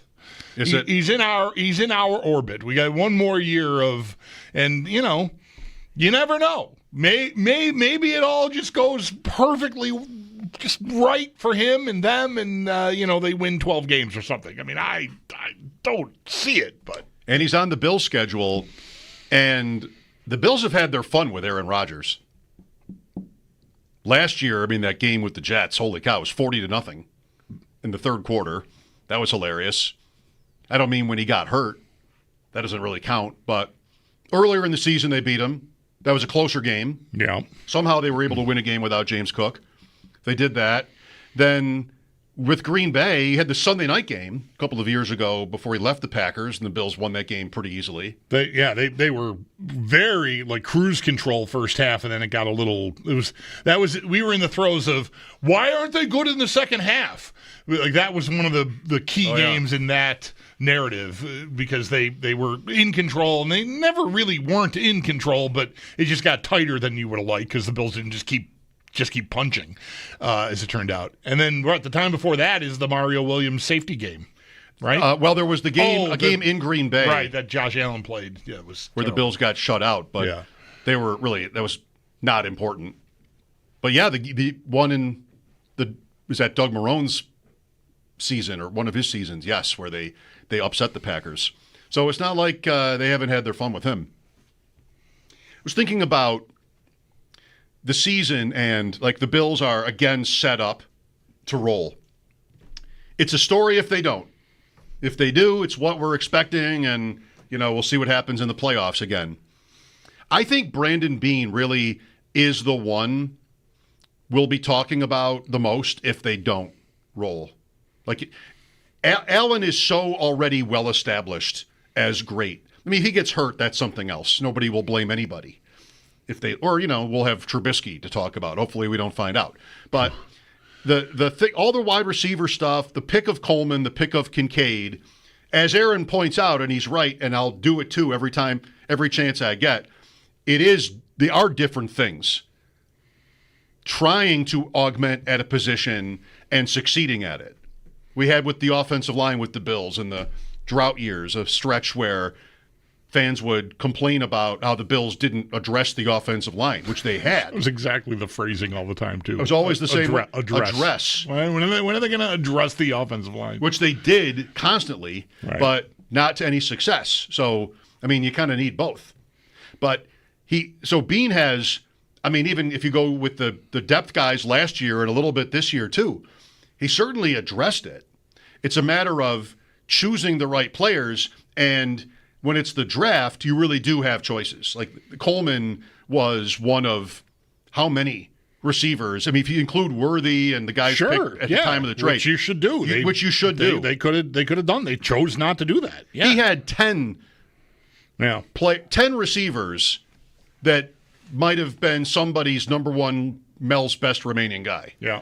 At the time of their picks. Well, that is, whatever, however personal that all got. I know, it rained pretty hard on Jer and Joe, but especially Jer, because it seemed like that, he was the one taking the brunt of those comments from Beane. That notwithstanding, overall, I do something about being that way about his team and about that position appeals to me. I like when guys, and not in a he loves his guys, whatever. That's fine. That can appeal to you, and some of it does to me. But that's not the point I'm making here. The point I'm making here is that he's wearing safety orange out in the forest. He let you know where he is. He just has put himself out there. I 100% agree, and I thought so right away. He's gonna be the guy. If Coleman hurts them, his not coming through hurts them, or Kincaid, or both, and they for some because of it have trouble on offense. To whatever extent they could have trouble on offense. I don't know. They dipped 5 or 7 points a game or something. That would be a lot. I recognize a team that scored 30 last year scores in the mid-20s. Beane is going to be the one that we're going to be talking about, I think, more than the guys themselves, because Beane was so defiant about it. And I like that he did that. It's one of the reasons why I like, guys putting themselves on the line when they make picks in the first place. You don't do it out of a book. You like your guy, put your name on it, and I'm going to judge you. That's how I like that transaction. And Bean has absolutely said, I'm right here. And I like that. I like that he's, put his name on that. I mean, it always was, but he raised that level of intensity and the heat that could be on him if it all derails.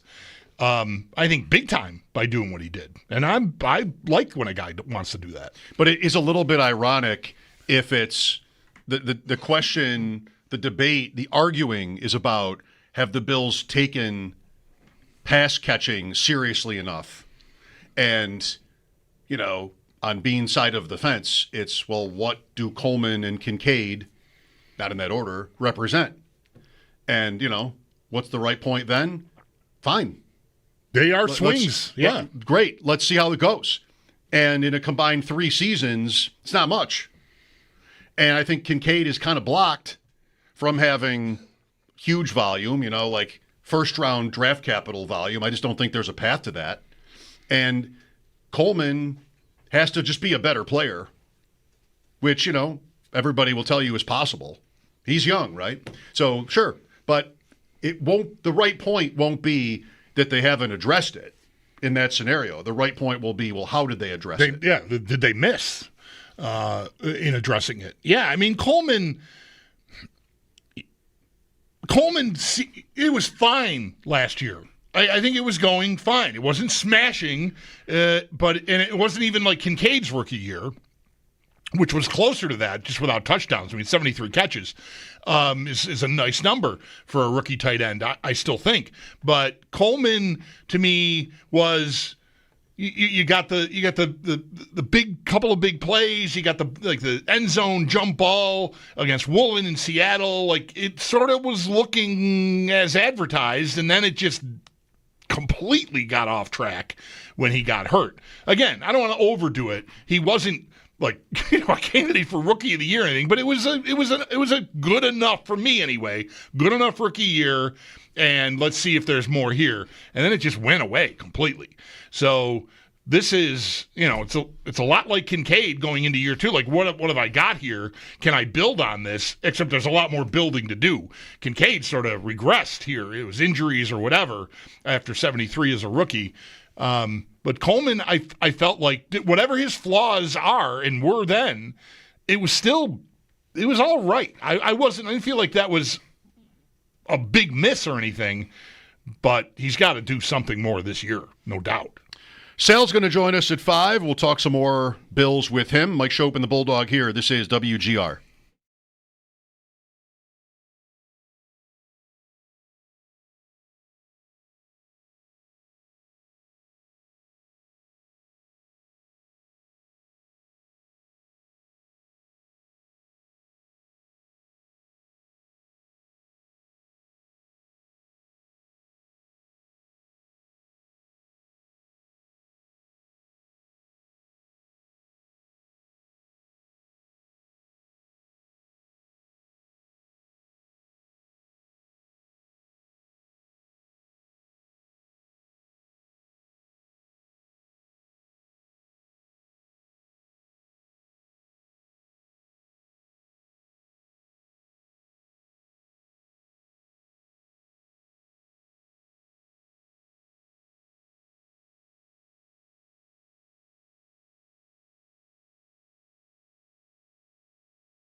Welcome back. Sal coming up. Talk some ball in about 12 minutes. What? I hate that phrasing so much. Talk some ball? Talk some ball. You hate that? People on Twitter, I can't wait to get together and talk some ball. Really? I don't know. It bugs me. I just decided this today. I don't even know who I saw use it. I just mentally made a note. The next time this is in the hopper for me to nonsensically complain about, and you just did it. Well, I have a list of those. Yeah, we all do. I don't know if you want to know it. But, okay, I'll try to remember that for next time. I'm back on a Sudoku kick. Does that bother you, too? No. Okay. And you can say it all you want. I'm just going to roll my eyes. I don't want to complain. say something that you're going to be upset about. Why would? I don't know. You can always say something different. If you like it, you do you. Don't need it. It's my own problem. I'll avoid it if I can. Yeah. If I'm not thinking right, I may end up saying it again. Otherwise, you will never hear me say it again. Wow, I'm so powerful. It's pretty easy. Yes, I'm back on a Sudoku kick. I couldn't think of a different word from kick there. Yeah. I hate when people say kick. Yeah, no. Okay. Yeah. You hate when people play Sudoku. I don't even. Yeah. No. Fine. I've never done it.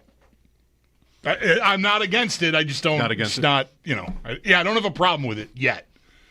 I mean, we'll see. I'm open. I'm open to having a problem with anything. Yes. I mean, who knows? Sure. Just get me in the right mood. If I talk about it all the time, you'll have a problem with it. Just like fantasy. Like, that's Sure. a little bit of an act, but, yeah. It just, when somebody's talking about something, enough, stop. I'm glad you liked Tootsie. I don't need to hear about it every day. That is one nutty hospital. Yeah, what happens to me is I get there's always one game on my phone that's like what I'm playing every day when I wake up or just before bed. It's like the game that I'm playing, and I'll never pay for it. So I get ads, and it's usually the same ads, and I strain muscles trying to be so fast when that arrow comes up that I can, skip the rest of the ad. Yeah. But then once in a while, like maybe I get bored with the game I'm playing, and something pops up, like, you know what? I'll try that. I'll do that now. Yeah. And that's what happened with Sudoku, so I'm doing that now. All right. And I'm trying to, earn coins and win achievements. Aren't we all? For what? To what end, though? What are these coins good for? Good question. The only thing that could be good for is that I'd get to play more. Sometimes games cut you off, when you run out of coins, like an arcade game would or something. Like, okay, well, I could use that anyway. Yeah. I could use a time limit on my play. But then, really, what am I going to do otherwise? Buy something with these coins? What do you do with these coins? Sudoku-related paraphernalia or something? Like what even is that? I don't know. Is there swag? Is there? I don't know. I'm looking to see. I was about to say I've never gotten into the habit of playing games on my phone, but that's not true. When Angry Birds was all the rage, I did plenty of that. And there was a game, I don't have it on my iPad anymore because I stopped. Well, it was something I did when I was traveling a lot with Owen, downtime in hotels and hockey rinks and even airports eventually. I started playing a game called, like, I don't remember, Soccer Star or something it was called. Like you create a guy or I suppose you create a girl too, whatever. I created a guy and he's starting his career and he's, lower levels, whatever. And the game was you had to, like, with your finger on your iPad, like, make passes, successful passes, and eventually try to score the goal, right? And you do that, and you do that well enough, and just keep going. You get new shoes now. You qualified for a headband and a cool haircut and, like, swag, right? You just keep going, and eventually my guy got to, like, Barcelona or something. Like, I took him all the way to Barcelona from the mean streets of I don't know where, like some gritty under championship level team in England, and then I stopped traveling and I just sort of stopped playing. But I had, like, a closet full of gear and all this stuff. Yes. But, like, what am I doing? What are you gonna do with it? We won. He won the Golden Boot. Great. Okay. I'm done now. Oh, I can't even count how many different hats and shirts I bought playing Tiger Woods over the years. Just like every version, every color of every version of every hat, I had to have it. As soon as I would, make a birdie, I'd have to go buy a new glove. A Tiger. And then you just sort of like, there's a movie that ends this way. One day you sort of just like turn it off. Right. That's it. Right. Sal Capaccio next. Mike Schopp and the Bulldog, WGR.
Element Camp will wrap up tomorrow following the team scrimmage over at Harbor Center starting at 9:30 and running till 12 o'clock. The Mets have a doubleheader with Milwaukee today. Game 1 already in the books. New York dropped that one 7-2. Game 2 is going to get underway just after 7 o'clock and also going off just after 7. The Yankees, they are in Toronto as they take on the Blue Jays. And then the Bisons, they are at home against Rochester. First pitch set for 6:35. Pregame is going to get going at 6:15, and that'll be over on our sister station, the Bet 1520. That's your Paddock Chevrolet Sports Update. Paddock Chevrolet celebrating 90 years of being your hometown dealership. I'm Zach Jones for WGR Sports Radio 550.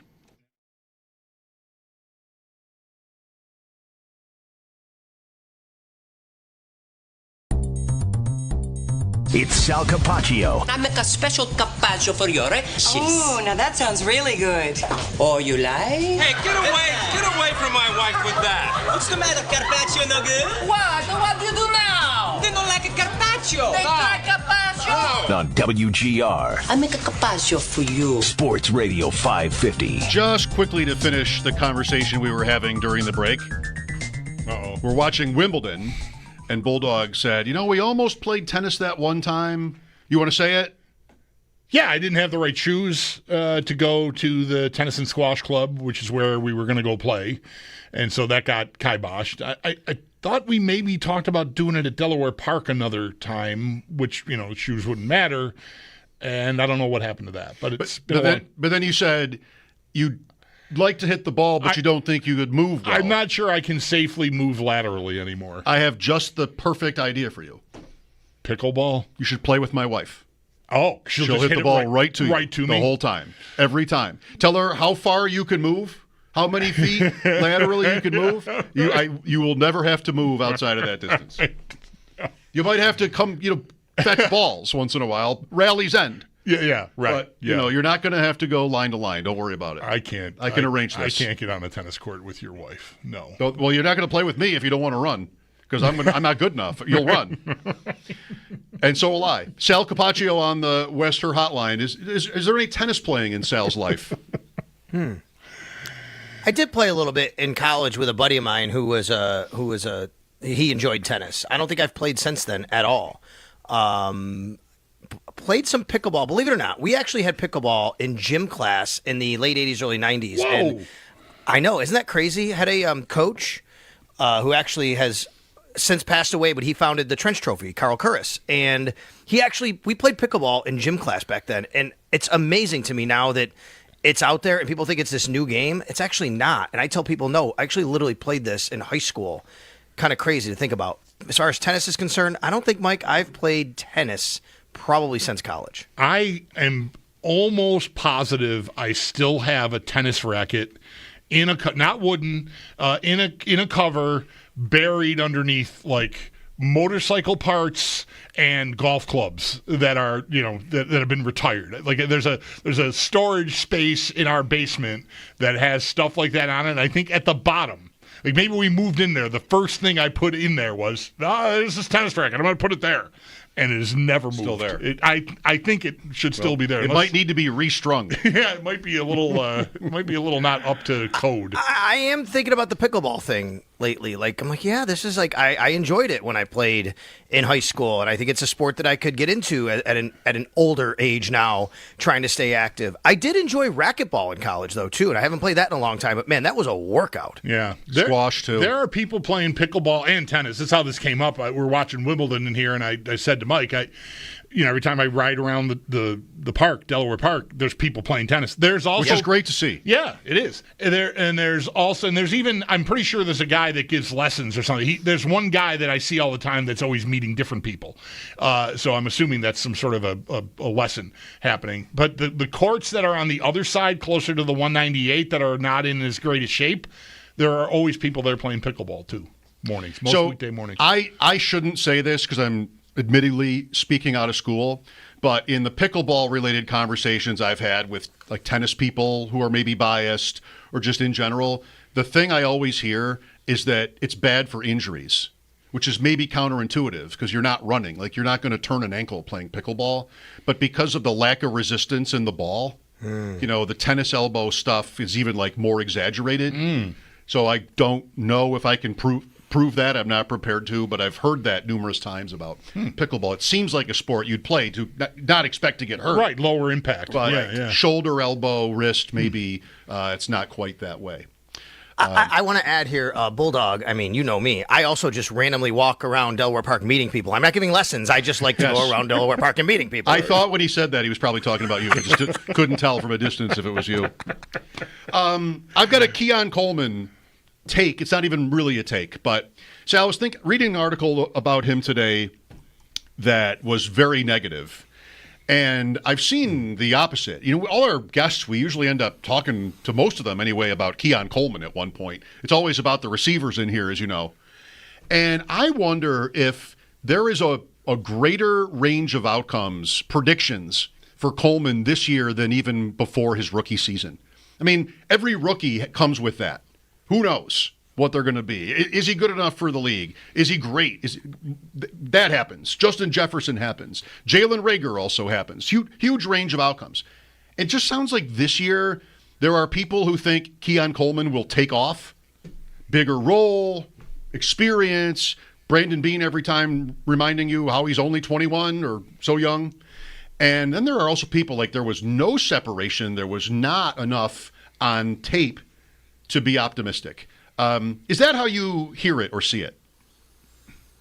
Yeah, he's an interesting guy for me because I just think he does have a lot of talent, but it's also going to be about opportunity, right? And I think that this kind of goes for the entire offense and everybody, and this particular team. The Bills are structured just differently, and you know, I don't want to sound like Brandon Beane when I say this, but it is true that like we get focused on a bit of the numbers game and fantasy football and stats, and not to be critical of that particular way of looking at it, but I think that's why people look at the numbers and say, well, where's his range of outcome? For the Bills, his range of outcome is how can he help us win? Like what can he be a part of this cog that helps us win? And I think of him and I think of Dalton Kincaid. Like I think it's very hard to see both him and Dalton Kincaid having these really great bounce back smash seasons. Although Dalton Kincaid still was, I think, number 2 guy last year in, targets. Let me take a look at the Bills. I think he was number 2. He was 75 targets, 44 catches. Keon Coleman was number 3, 57 targets, 29 catches. I mean, it's hard to see both those guys having some big jump when you have the other guys that you brought in, the guys you have. And Khalil Shakir, obviously number 1, but you have to add Curtis Samuel, a healthy Curtis Samuel, and Elijah Moore, and then Joshua Palmer they sign. So I think it's a tough way to it's a very nuanced point here. I don't think you have to have the super production to say that Keon Coleman had a much better year or really helped this team. It truly is, and this isn't a cop-out. I really believe for the Bills, it just comes down to, can this guy really make the plays when we need him to make the plays and be a big part of what we're trying to do overall? And I thought the signs were trending quite positively on that last year before he got hurt, and then it just really never was the same. Is that's how Agreed. You remember it, right? I do. Yeah. I mean, I thought he really was playing football like they kind of anticipated him to kind of grow and play football, right? And by the way, that's not just catching the ball. Obviously, that's running routes, but in the blocking game, in the run game. I know that like people kind of poo-poo that. I get it. He's a wide receiver, but it's important. Gabe Davis never left the field because he was a really good blocker. Now, granted, he wasn't the best receiver. I get it, but like it was an important role. Mac Hollins was on the field because it was an important role for what they needed. His production wasn't great, but if you can get a guy who can also help in that area, and then you can throw him passes. I mean, that's your ticket to being on the field for the Buffalo Bills, especially a guy like this who I think does have the capability to make those big plays. But yes, you take a look at what his numbers were. Take a look at when he started to kind of really come around. There was a middle game stretch. He had 4 catches for 125, 5 catches for 70, 1 catch for 64. A couple of weeks later, that was the broken play against Detroit. But again, a 64-yard play that's mixed in there. That's what I mean. Like, there's going to be opportunities for him to make some plays, and then suddenly he winds up, getting hurt as well, and then he misses, a bunch of time. He comes back, and it just never popped after that. It was really just a catch here, a catch there. Yeah, this point. This fundamental point about like what constitutes success as far as the Bills are concerned, and not like, in terms of statistics, is really why the discussion is so interesting. Because your point you're making is if he doesn't have numbers, that doesn't mean necessarily that he's a failure. It's the role and the team results, and some of it we won't even pick up on necessarily. Yep. And last year serves as some example of a team there. Like the numbers are just kind of not great in a lot of cases, but look at the team results. And that's what really is so interesting about it. And the tough part for Coleman on, say, your side of this argument or Kincaid is that when it comes to their draft capital, it's about the player. You know, it becomes about, well, you only got this many catches and it ranked X for a wide receiver or a tight end, and that shouldn't have been a first-round pick. So if they win a Super Bowl, I think that's what it takes. But if they win a Super Bowl, right, like I've said a million times, it's all good. You can't criticize a single thing. All of it added up to a team championship. But say you have to use last year again, you get to the AFC Championship, and it's a 2-minute warning, and you're right in the game with Kansas City, and Kincaid drops a pass. What's the number one story of his season? That play. Like it's one play. So it's not, I think, ever going to be completely fair in either direction. I mean, quarterbacks, Mahomes, what's Mahomes if he doesn't get Reed? I mean, maybe he's not even, who knows? I don't know. I'm not making a prediction there. But the team part of all these equations is what really makes it fun to talk about, although sometimes unfulfilling because you don't always get to the answer. And obviously, like if you're a general manager, if you're a head coach, you're a person in the organization. You know, let's use a couple of the really great wide receivers in this league, Justin Jefferson and Jamar Chase. Like, I mean, let's say if those are, you know, the two top receivers in whatever order you want to say. Like, are you sitting there going, we would rather have that guy and hit it, and then we could say, like, we hit on our first-round pick. He was great. Or, in this case, Keon Coleman was obviously a second-round pick. He was top of the second round. You know, or do you want to have the team success that the Buffalo Bills have and the Kansas City Chiefs have, who, oh, by the way, did not have a wide receiver hit 60 catches last year? Xavier Worthy had 59 catches last year. He topped out at their position at wide receiver. They had a tight end, Travis Kelce, who had the most. Like, they didn't have a wide receiver hit 60 catches, and their next best was 41 for DeAndre Hopkins. Like, I'm quite sure that everybody who works in these organizations would rather have that particular situation than say, let me show you this object over here, Justin Jefferson, Jamar Chase, but didn't come with the wins and the success we had. And that's why it's kind of a tough thing to talk about sometimes, because you're right, Mike. You spent a first-round pick. Why did you spend it? Did you spend it to have the numbers like a Chase or a Jefferson, or just under that, that kind of guy are putting up? Or did you spend it to be a big part of your success and what you're doing as a team? And the Bills would say the latter for sure. I just think yes, but Kansas City is different from Buffalo in that context because they've won. And the Bills conversation is how to get past Kansas City. And I know Kansas City lost this year, but still, they've won 3. So they've been in the title game every year. Clyde Edwards-Helaire is the player for the Chiefs, I think.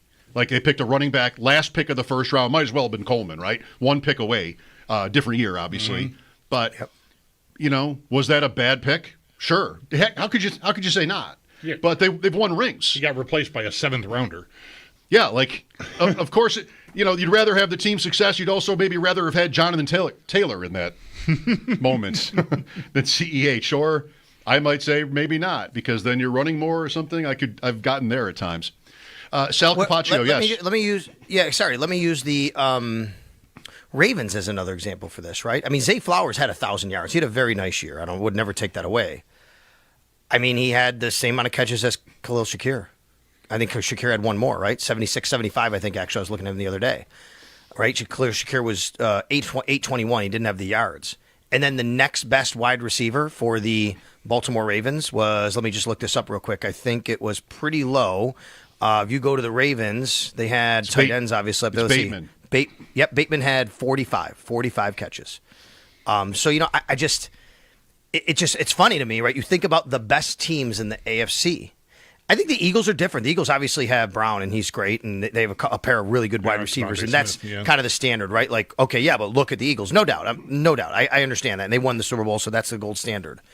In the AFC, the best teams happen to be teams that really don't have like that true number one, big time number wide receiver. Unless guy. the They have Bengals guys get back that, there. Yeah, right. Right, because they're not there right now, though, right? But Right. that's the point. And like the AFC, that's what those teams are. Even the Texans, I mean, they have some really good guys, but and they go and play the Chiefs. But the Texans, they had some injuries. They did a nice job to kind of patchwork what they had. But they have some talented guys. But it's just the numbers wise, the best teams in the AFC don't have that top guy. That could change. I think Collins is better than any of those other ones. He's really good. Like he's not better than Chase, but he's better than Flowers or Shakir easily, or Worthy. Hopkins, you would have stumped me on Hopkins finishing second. I mean, I've already forgotten he was there. DeAndre Hopkins in Kansas City. Now he's in Baltimore, by the way. Yeah, and I'll respect the Collins point. He did have 1,000 yards last year despite missing 5 games, Right. which is amazing, right? He's a stud, no doubt about it. He got hurt on the long touchdown pass against the Yep. Bills, and he was out more than a month after that play, which was weird. Who saw that? I had happen? John Harris on. You guys have talked to John, my sideline buddy over there in Houston, and I had him on Extra Point Show a couple weeks ago. It doesn't sound like Tank Dell's going to play this year at all. No. Which is really, really tough for them, and really tough for him, obviously. Do you like their vibes, Houston? I'm looking for ways to bet against them, but maybe I'm trying too hard. No, I would. Do I like their vibes? I just don't love how it's been going for them with the changes they've made. Like, what happened to C.J. Stroud, and then they get rid of their offensive coordinator, who really kind of had a great, first year with Stroud, and then obviously not as great of a second year. I don't know what they're doing on the offensive line. By the way, Bobby Slowick, he went to Miami. He's running their passing game. I think he's the passing game coordinator for the Miami Dolphins now. So, no, I don't like their vibes, to be quite honest with you, to answer your question, Mike. Bobby Slowick. What did Miami need a passing game coordinator for? Didn't they have a pretty good one? But all right, you want to have that. I guess you want to have that. Training camp, Sal, 3 weeks from today. Did I see? 23rd. That would make sense. Today's Wednesday. I'm just looking at the date. Yeah, 3 weeks from today. Today's the 21 days, 23rd. So they'll report on the 22nd. No media. It's not like years ago where we'd be camped out in the media and, with video of guys bringing refrigerators and beer into their dorms, right? Yeah, right. That's not happening. Right. So not suggesting. I don't even know if they have beer in their dorms, but back in the day, you'd get like, oh, what are you bringing in? Oh yeah, got to be ready. Got in for a long few weeks. The team will report on the 22nd, and the first practice will be on the 23rd. Very good. Big plans for the 4th. You know what? I have a graduation party to go to out in Rochester, so I think we're going to do that. And then next week, I'm actually headed up next week, guys. On Monday, I will be playing at Oakdale up in Canada, where the Canadian Open was held, because I will be playing in the Zach Hyman charity golf event. Right, Zach is a big Bills fan. Gotten to know Zach and his family over the last few years. Unfortunate for him, obviously, with the wrist injury, obviously, so. And I've really obviously wanted the Oilers to win the last couple of years. I'd love to, because if the Oilers win, then the cup is coming to that thing, right? I mean, that's really what's going to happen. And obviously that's not the case now, but it's a really great event. I got to play with Carlo Koliakovo last year, and I think this year I'm playing with Jay McKee, actually.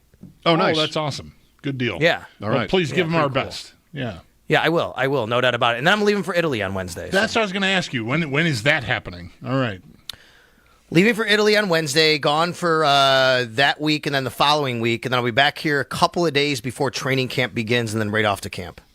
Very good. Enjoy your weekend.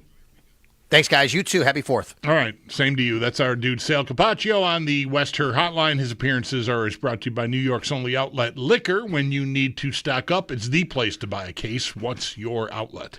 Bobby Slowick, by the way, is the new Miami Dolphins senior passing game coordinator. Oh, all right. He doesn't have full claim to the passing game. He's the senior passing game coordinator.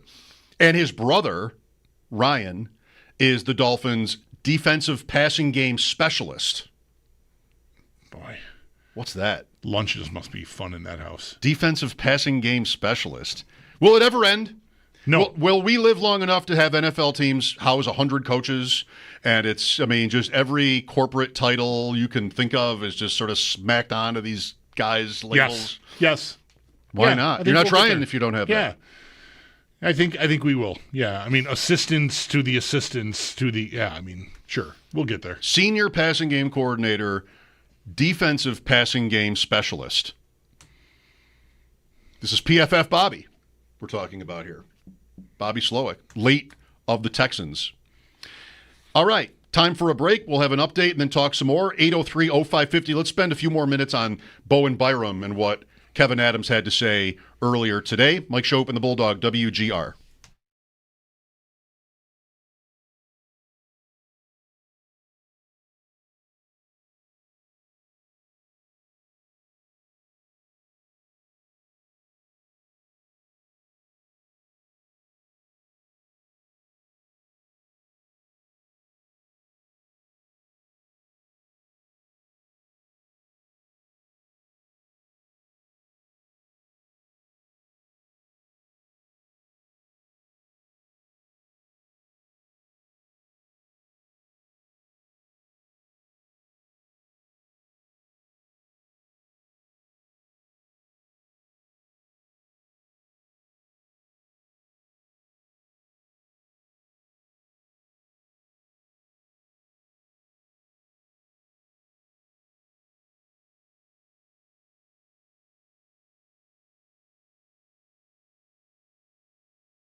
An alleged sexual assault case stemming from when he was a student athlete at the University of Kentucky in 2021. The lawsuit was filed on Tuesday, and Bills general manager Brandon Beane, he did comment on these allegations back in April after drafting Harrison, saying the school fully investigated the allegations back in 2021. The Bills did as well in the draft process, and they came away believing the alleged assault did not happen. Of course, the Bills ultimately felt comfortable enough to draft Harrison in round number 1.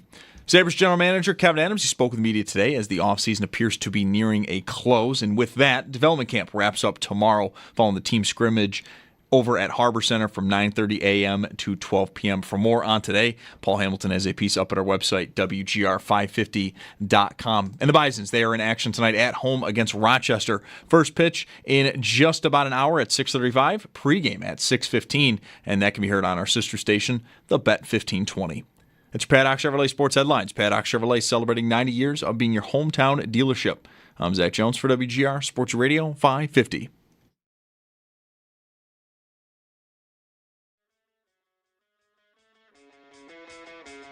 We believe Bo's an excellent hockey player that can help our team win. I've maintained the same position that if there's a deal out there that makes sense for us that we think is going to improve our roster, we're open to it. If there's not, we're not in a situation where we're looking to move him out or looking to move him for future.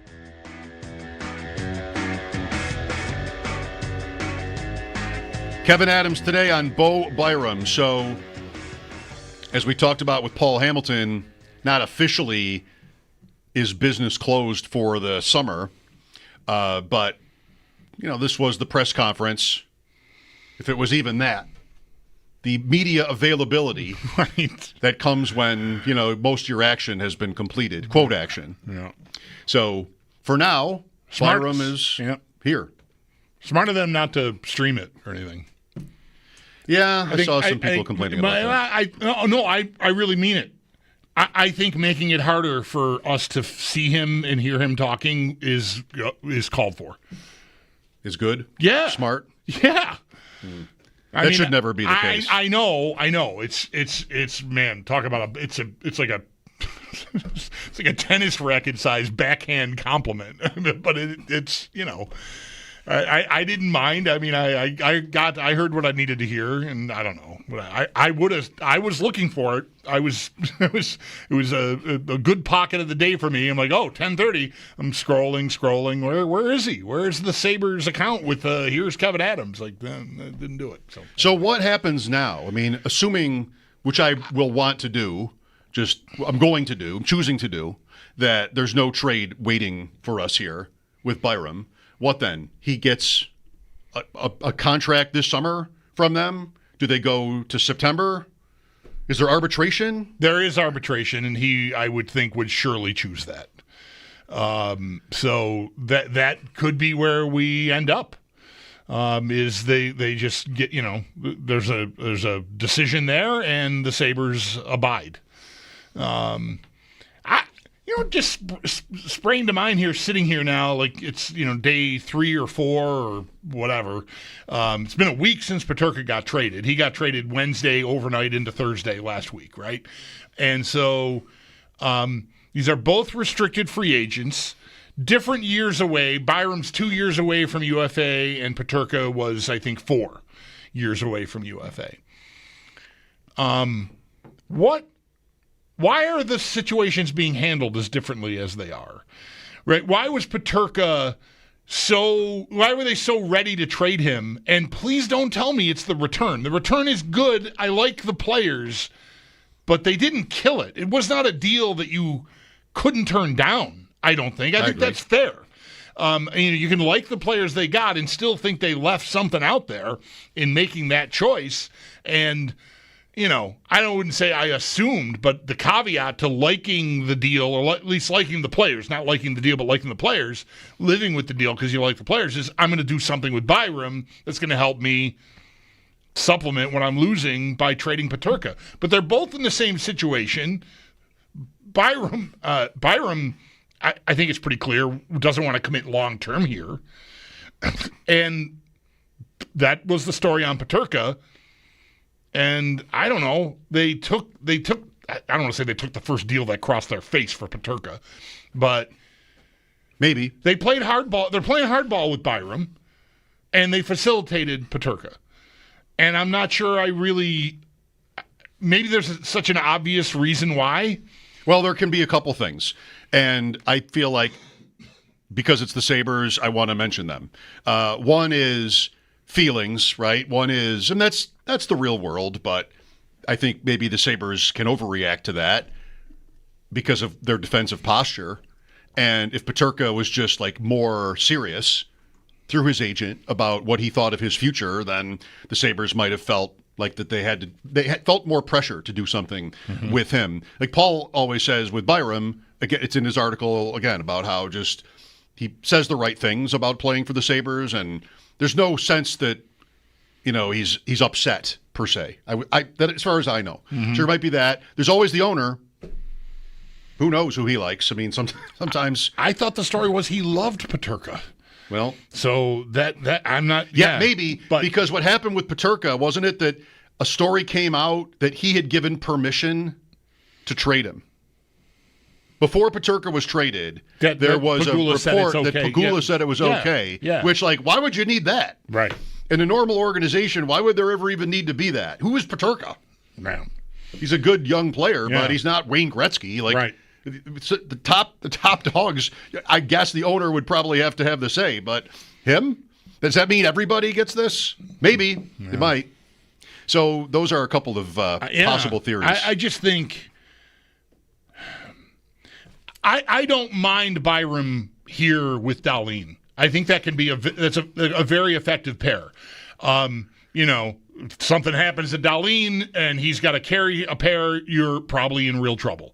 And Dahlin, no matter who his partner is, you're in real trouble if you lose Dahlin. So, like, that's, it's not Josh Allen, but it's maybe as close as the Sabres have. He's an elite player at an important position, playing almost half the game, all the special teams, all the stuff, captain. All right, something happens, you're in real trouble. All right, but I think Byram, a partner for Dahlin, should be an easier thing to replace than a 30-goal, 23-year-old player. Do I need it? Should I back up and not give him credit for something he hasn't done yet? He had 27 goals and 28 goals the last 2 years. Okay, close enough. That's the harder piece to find, I think. Like, someone who's capable, reasonably so, should be able to function with Dahlin as his partner. And not get you in trouble, at least. I think you're hoping for a lot better than that if Byram's his partner, but still, all the same, the harder piece to find is Peterka, and yet that's the piece they took an underwhelming return for, and they're over here like, Byram, you got to offer me Connor McDavid or I'm not talking, or something. Like, I don't know, I don't really get it. And he was the owner's guy. So it probably is just emotional and it's noise. That, Peterka, the agent, there was going to be maybe turbulence here. I mentioned with Paul a little while ago how I haven't heard anything from really Byram or his representation through this whole process. And, it makes me sort of trust that they are maybe more agreeable, and maybe that's all there is to it. But I don't know, man. The Peterka deal is going to look worse and worse the longer we go into the summer without some influx of some sort of scorer coming. And I don't know, we're a week or so, not even. We're past the 4th of July weekend. Next Monday, we're at, Jeff Skinner got traded here in August. Like, that's where we're going to be. Just in a few days, we're going to be at, and I don't know, man. It's just I'm starting to feel like a chump again for like, I like Kesselring and I like Josh Doan, and I don't know. Then yesterday happens and this kid Danforth may be taking Doan's spot in the lineup as it is. Yeah, if it gets to a point where he's not on the ice, they'll waive him. They're not going to have him sit upstairs at his contract. Danforth, yeah, right. I agree with the overall point. Peterka is more valuable.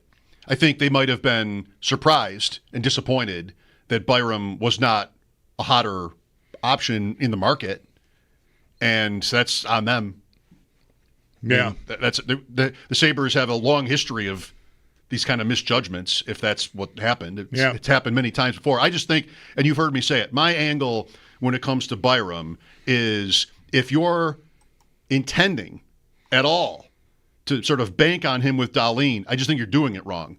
He's too much of an asset for that because, I mean, I don't mean this literally. You could pay somebody 50 cents to play with Dahlin. Like that's not. It's just bad asset management. It's bad valuation if you're prioritizing Dahlin's partner. And if the guy you want to put there and invest in, you're doing so because he, brings up Dahlin, whatever that is. Like, that's just, to me, upside down. I think what you'd want to do is invest in defensemen that can, be like Dahlin is, not quite to that extreme, but somebody who can carry it. And what you do with the rest, invest in your forwards, and then you piecemeal defense, and you piecemeal the fourth line for your favorite guys, youth, money, whatever that is. But I'd never want to invest in a player to play with Dahlin because I just think there's no reason to do that. And that's what has scared me about Byram from not when he was traded. I didn't have enough of a feeling for him right away, but by the beginning of last season, that is what scared me. And the Sabres they should have gotten their answer when they split them up because Byram went into the tank when Dahlin and he broke up. So that's the ball game. And I talked to Chad DiDomenicis one day around that time, around the deadline. Like, I don't know, couldn't you move him now? Did you want to show your cards? The organization or any organization might have an opinion about a guy, and let's see if we're right. And you don't break the players up. You don't show the world what that's going to look like. And you move them before it comes to anything. Like, you could have done that. But instead, the Sabres maybe wanted to see for themselves, which isn't on its own so bad. And now it's how many off seasons in a row where it feels like they're stuck. I mean, this is really kind of always what happens in some way with some player is you get to the day where it's all kind of the dust is settled and wait a minute, what about the one thing that we all kind of thought was the obvious thing to do? Why didn't that get done?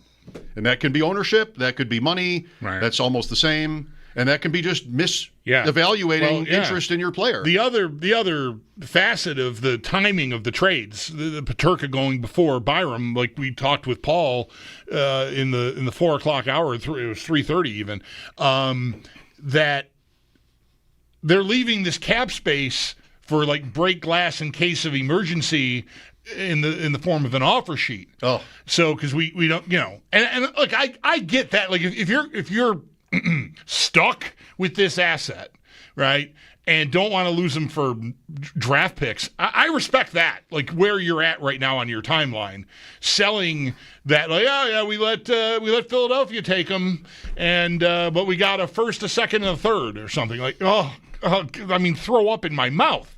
Oh, I would so do it. But the timing of the deals like left you exposed to Byram and the offer sheet. You're going to keep this money. It gives them an excuse to park $12 million for now over here. And we'll see. They're going to spend some of it. Timmins will get a contract and Levi will get a contract, although it might not be on the books for the NHL team. And there's another guy, I think, that I'm forgetting that still needs an RFA deal. But anyway, they'll spend some of it. But mostly it's their excuse to not spend all their money this time around is, well, we had to protect against Byram. Well, that's like lose-lose then, because matching an offer sheet to him would just be catastrophic, I think. Like, because then you're talking about how many millions and years for a guy that's just not that good.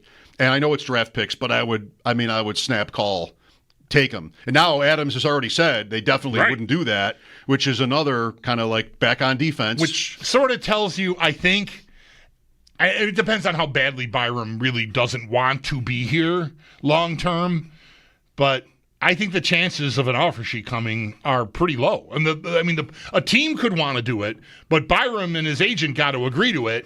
And if they think they've got a gun to their head that says you signed for 7 years somewhere else, guess what? You're a Buffalo Sabre for life.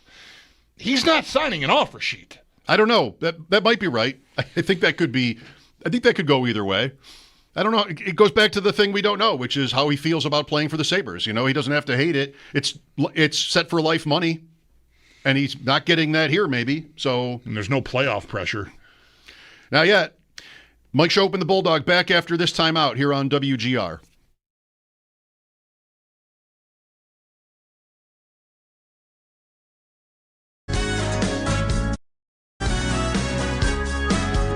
It's Mike Schopp and the Bulldog. Outlet Liquor, your place to buy a case. It's a Tito's Twofer flash sale at Outlet Liquor through Friday the 4th. Now through Friday, buy 2 or more. One. It's Mike.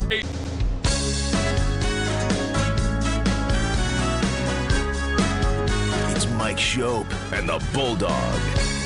Uh-oh. Guess what day it is? Guess what day it is? Huh? Anybody? Monday, Tuesday, hump day is halfway. It's Mike Schopp. Mike. What day is it, Mike? And the Bulldog. Hey, guess what day it is? Oh, come on. I know you can hear me. It's Mike Schopp and the Bulldog. Guess what today is? It's hump day. Woo-hoo! On WGR Hump day. Sports Radio 550.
Welcome back. More Sabres and Bills next hour.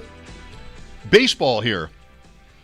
The Bisons are home to Rochester, 6:35 tonight. Perfect weather, pretty close. Best Looks day great for the weekend. Best day of the year so far. I mean, I haven't been outside in a while. I'm sure it got hot, but I played golf yesterday morning, and by 8 a.m. was sopping. It was so humid. Today, oh my gosh, perfect. Not a cloud in the sky, no wind, not hot, just beautiful, beautiful weather. So that's at 6:35. The Blue Jays can tie the Yankees with a win tonight in Toronto. They're a game out. Springer, 2 homers yesterday. We had that on in here. The Blue Jays in red, as they do for Canada Day. Skeens last night. I watched some of that. Pittsburgh won again today and swept the Cardinals. They've won 6 straight. The Cardinals got shut out all 3 games. Oof, maybe. I don't find him that much fun to watch. Oh, yeah? You were talking about pitchers, and yeah. I think of pitchers, I think of style. Like Skubal you mentioned for Detroit. And lefties have an advantage. For some reason, lefties are just more stylish. Kershaw tonight, by the way, late, but 3 strikeouts away from 3,000. There's a guy. Skeens is just like such a bully on the mound. He's so big. And he's coming at you with 99. He's got the 90-mile-an-hour slider, and he's got that sweeper. I don't know. Max Fried pitched this week in Toronto. Was that yesterday? Yeah, it was yesterday. And he's got that 72-mile-an-hour curveball. Lefty. Mm-hmm. Give me that. I don't know. Yeah. Skeens is fine. He's obviously great. I like watching him, but I hear you. I was never the biggest Nolan Ryan fan. Me neither. Just like, all right, we get it. You can throw 100 for 25 years. It's great. I mean, I wish I could do it. But I don't know. That's not quite the comp I want, because Ryan was very cool. I don't know. It's just too easy. Maybe. I like watching just to see if they're going to get him any runs. Yeah, which they really don't. Which they didn't even last night. He left the game before they scored. Right. After scoring like crazy for a few games in a row. Right. I don't know. All I'm saying is he's like so big that, all right, well, you probably should dominate at that size. Is he bigger than Darnell Washington? Who's bigger among Pittsburgh athletes? Skeens or Darnell Washington? Yeah, definitely. Yeah, no. I drafted my first Darren Waller share today. How big is he? 6'5"? Skeens? I don't know. I don't think he's like Randy Johnson. 7'5". But he is big. He's a big He dude. takes up the whole screen when he's pitching. Yes. How big is Paul Skeens? He asked. 6'6", 260. Oof, okay. He's bigger than Allen. Yeah, that's a big dude. Get me out of here. I was a little kid playing ball, and the big kids who were older than me anyway, who would pitch, no pass. Yeah. I'm not into this. I was that kid, and I got killed. I had to start pitching to have a place on the team, which only lasted for a while. But anyway, let's let the big kid pitch. He can probably do it. Nope. You still have to get it in there. That was a mistake, folks. Because now he's going to try to just lay it in there, and there it goes.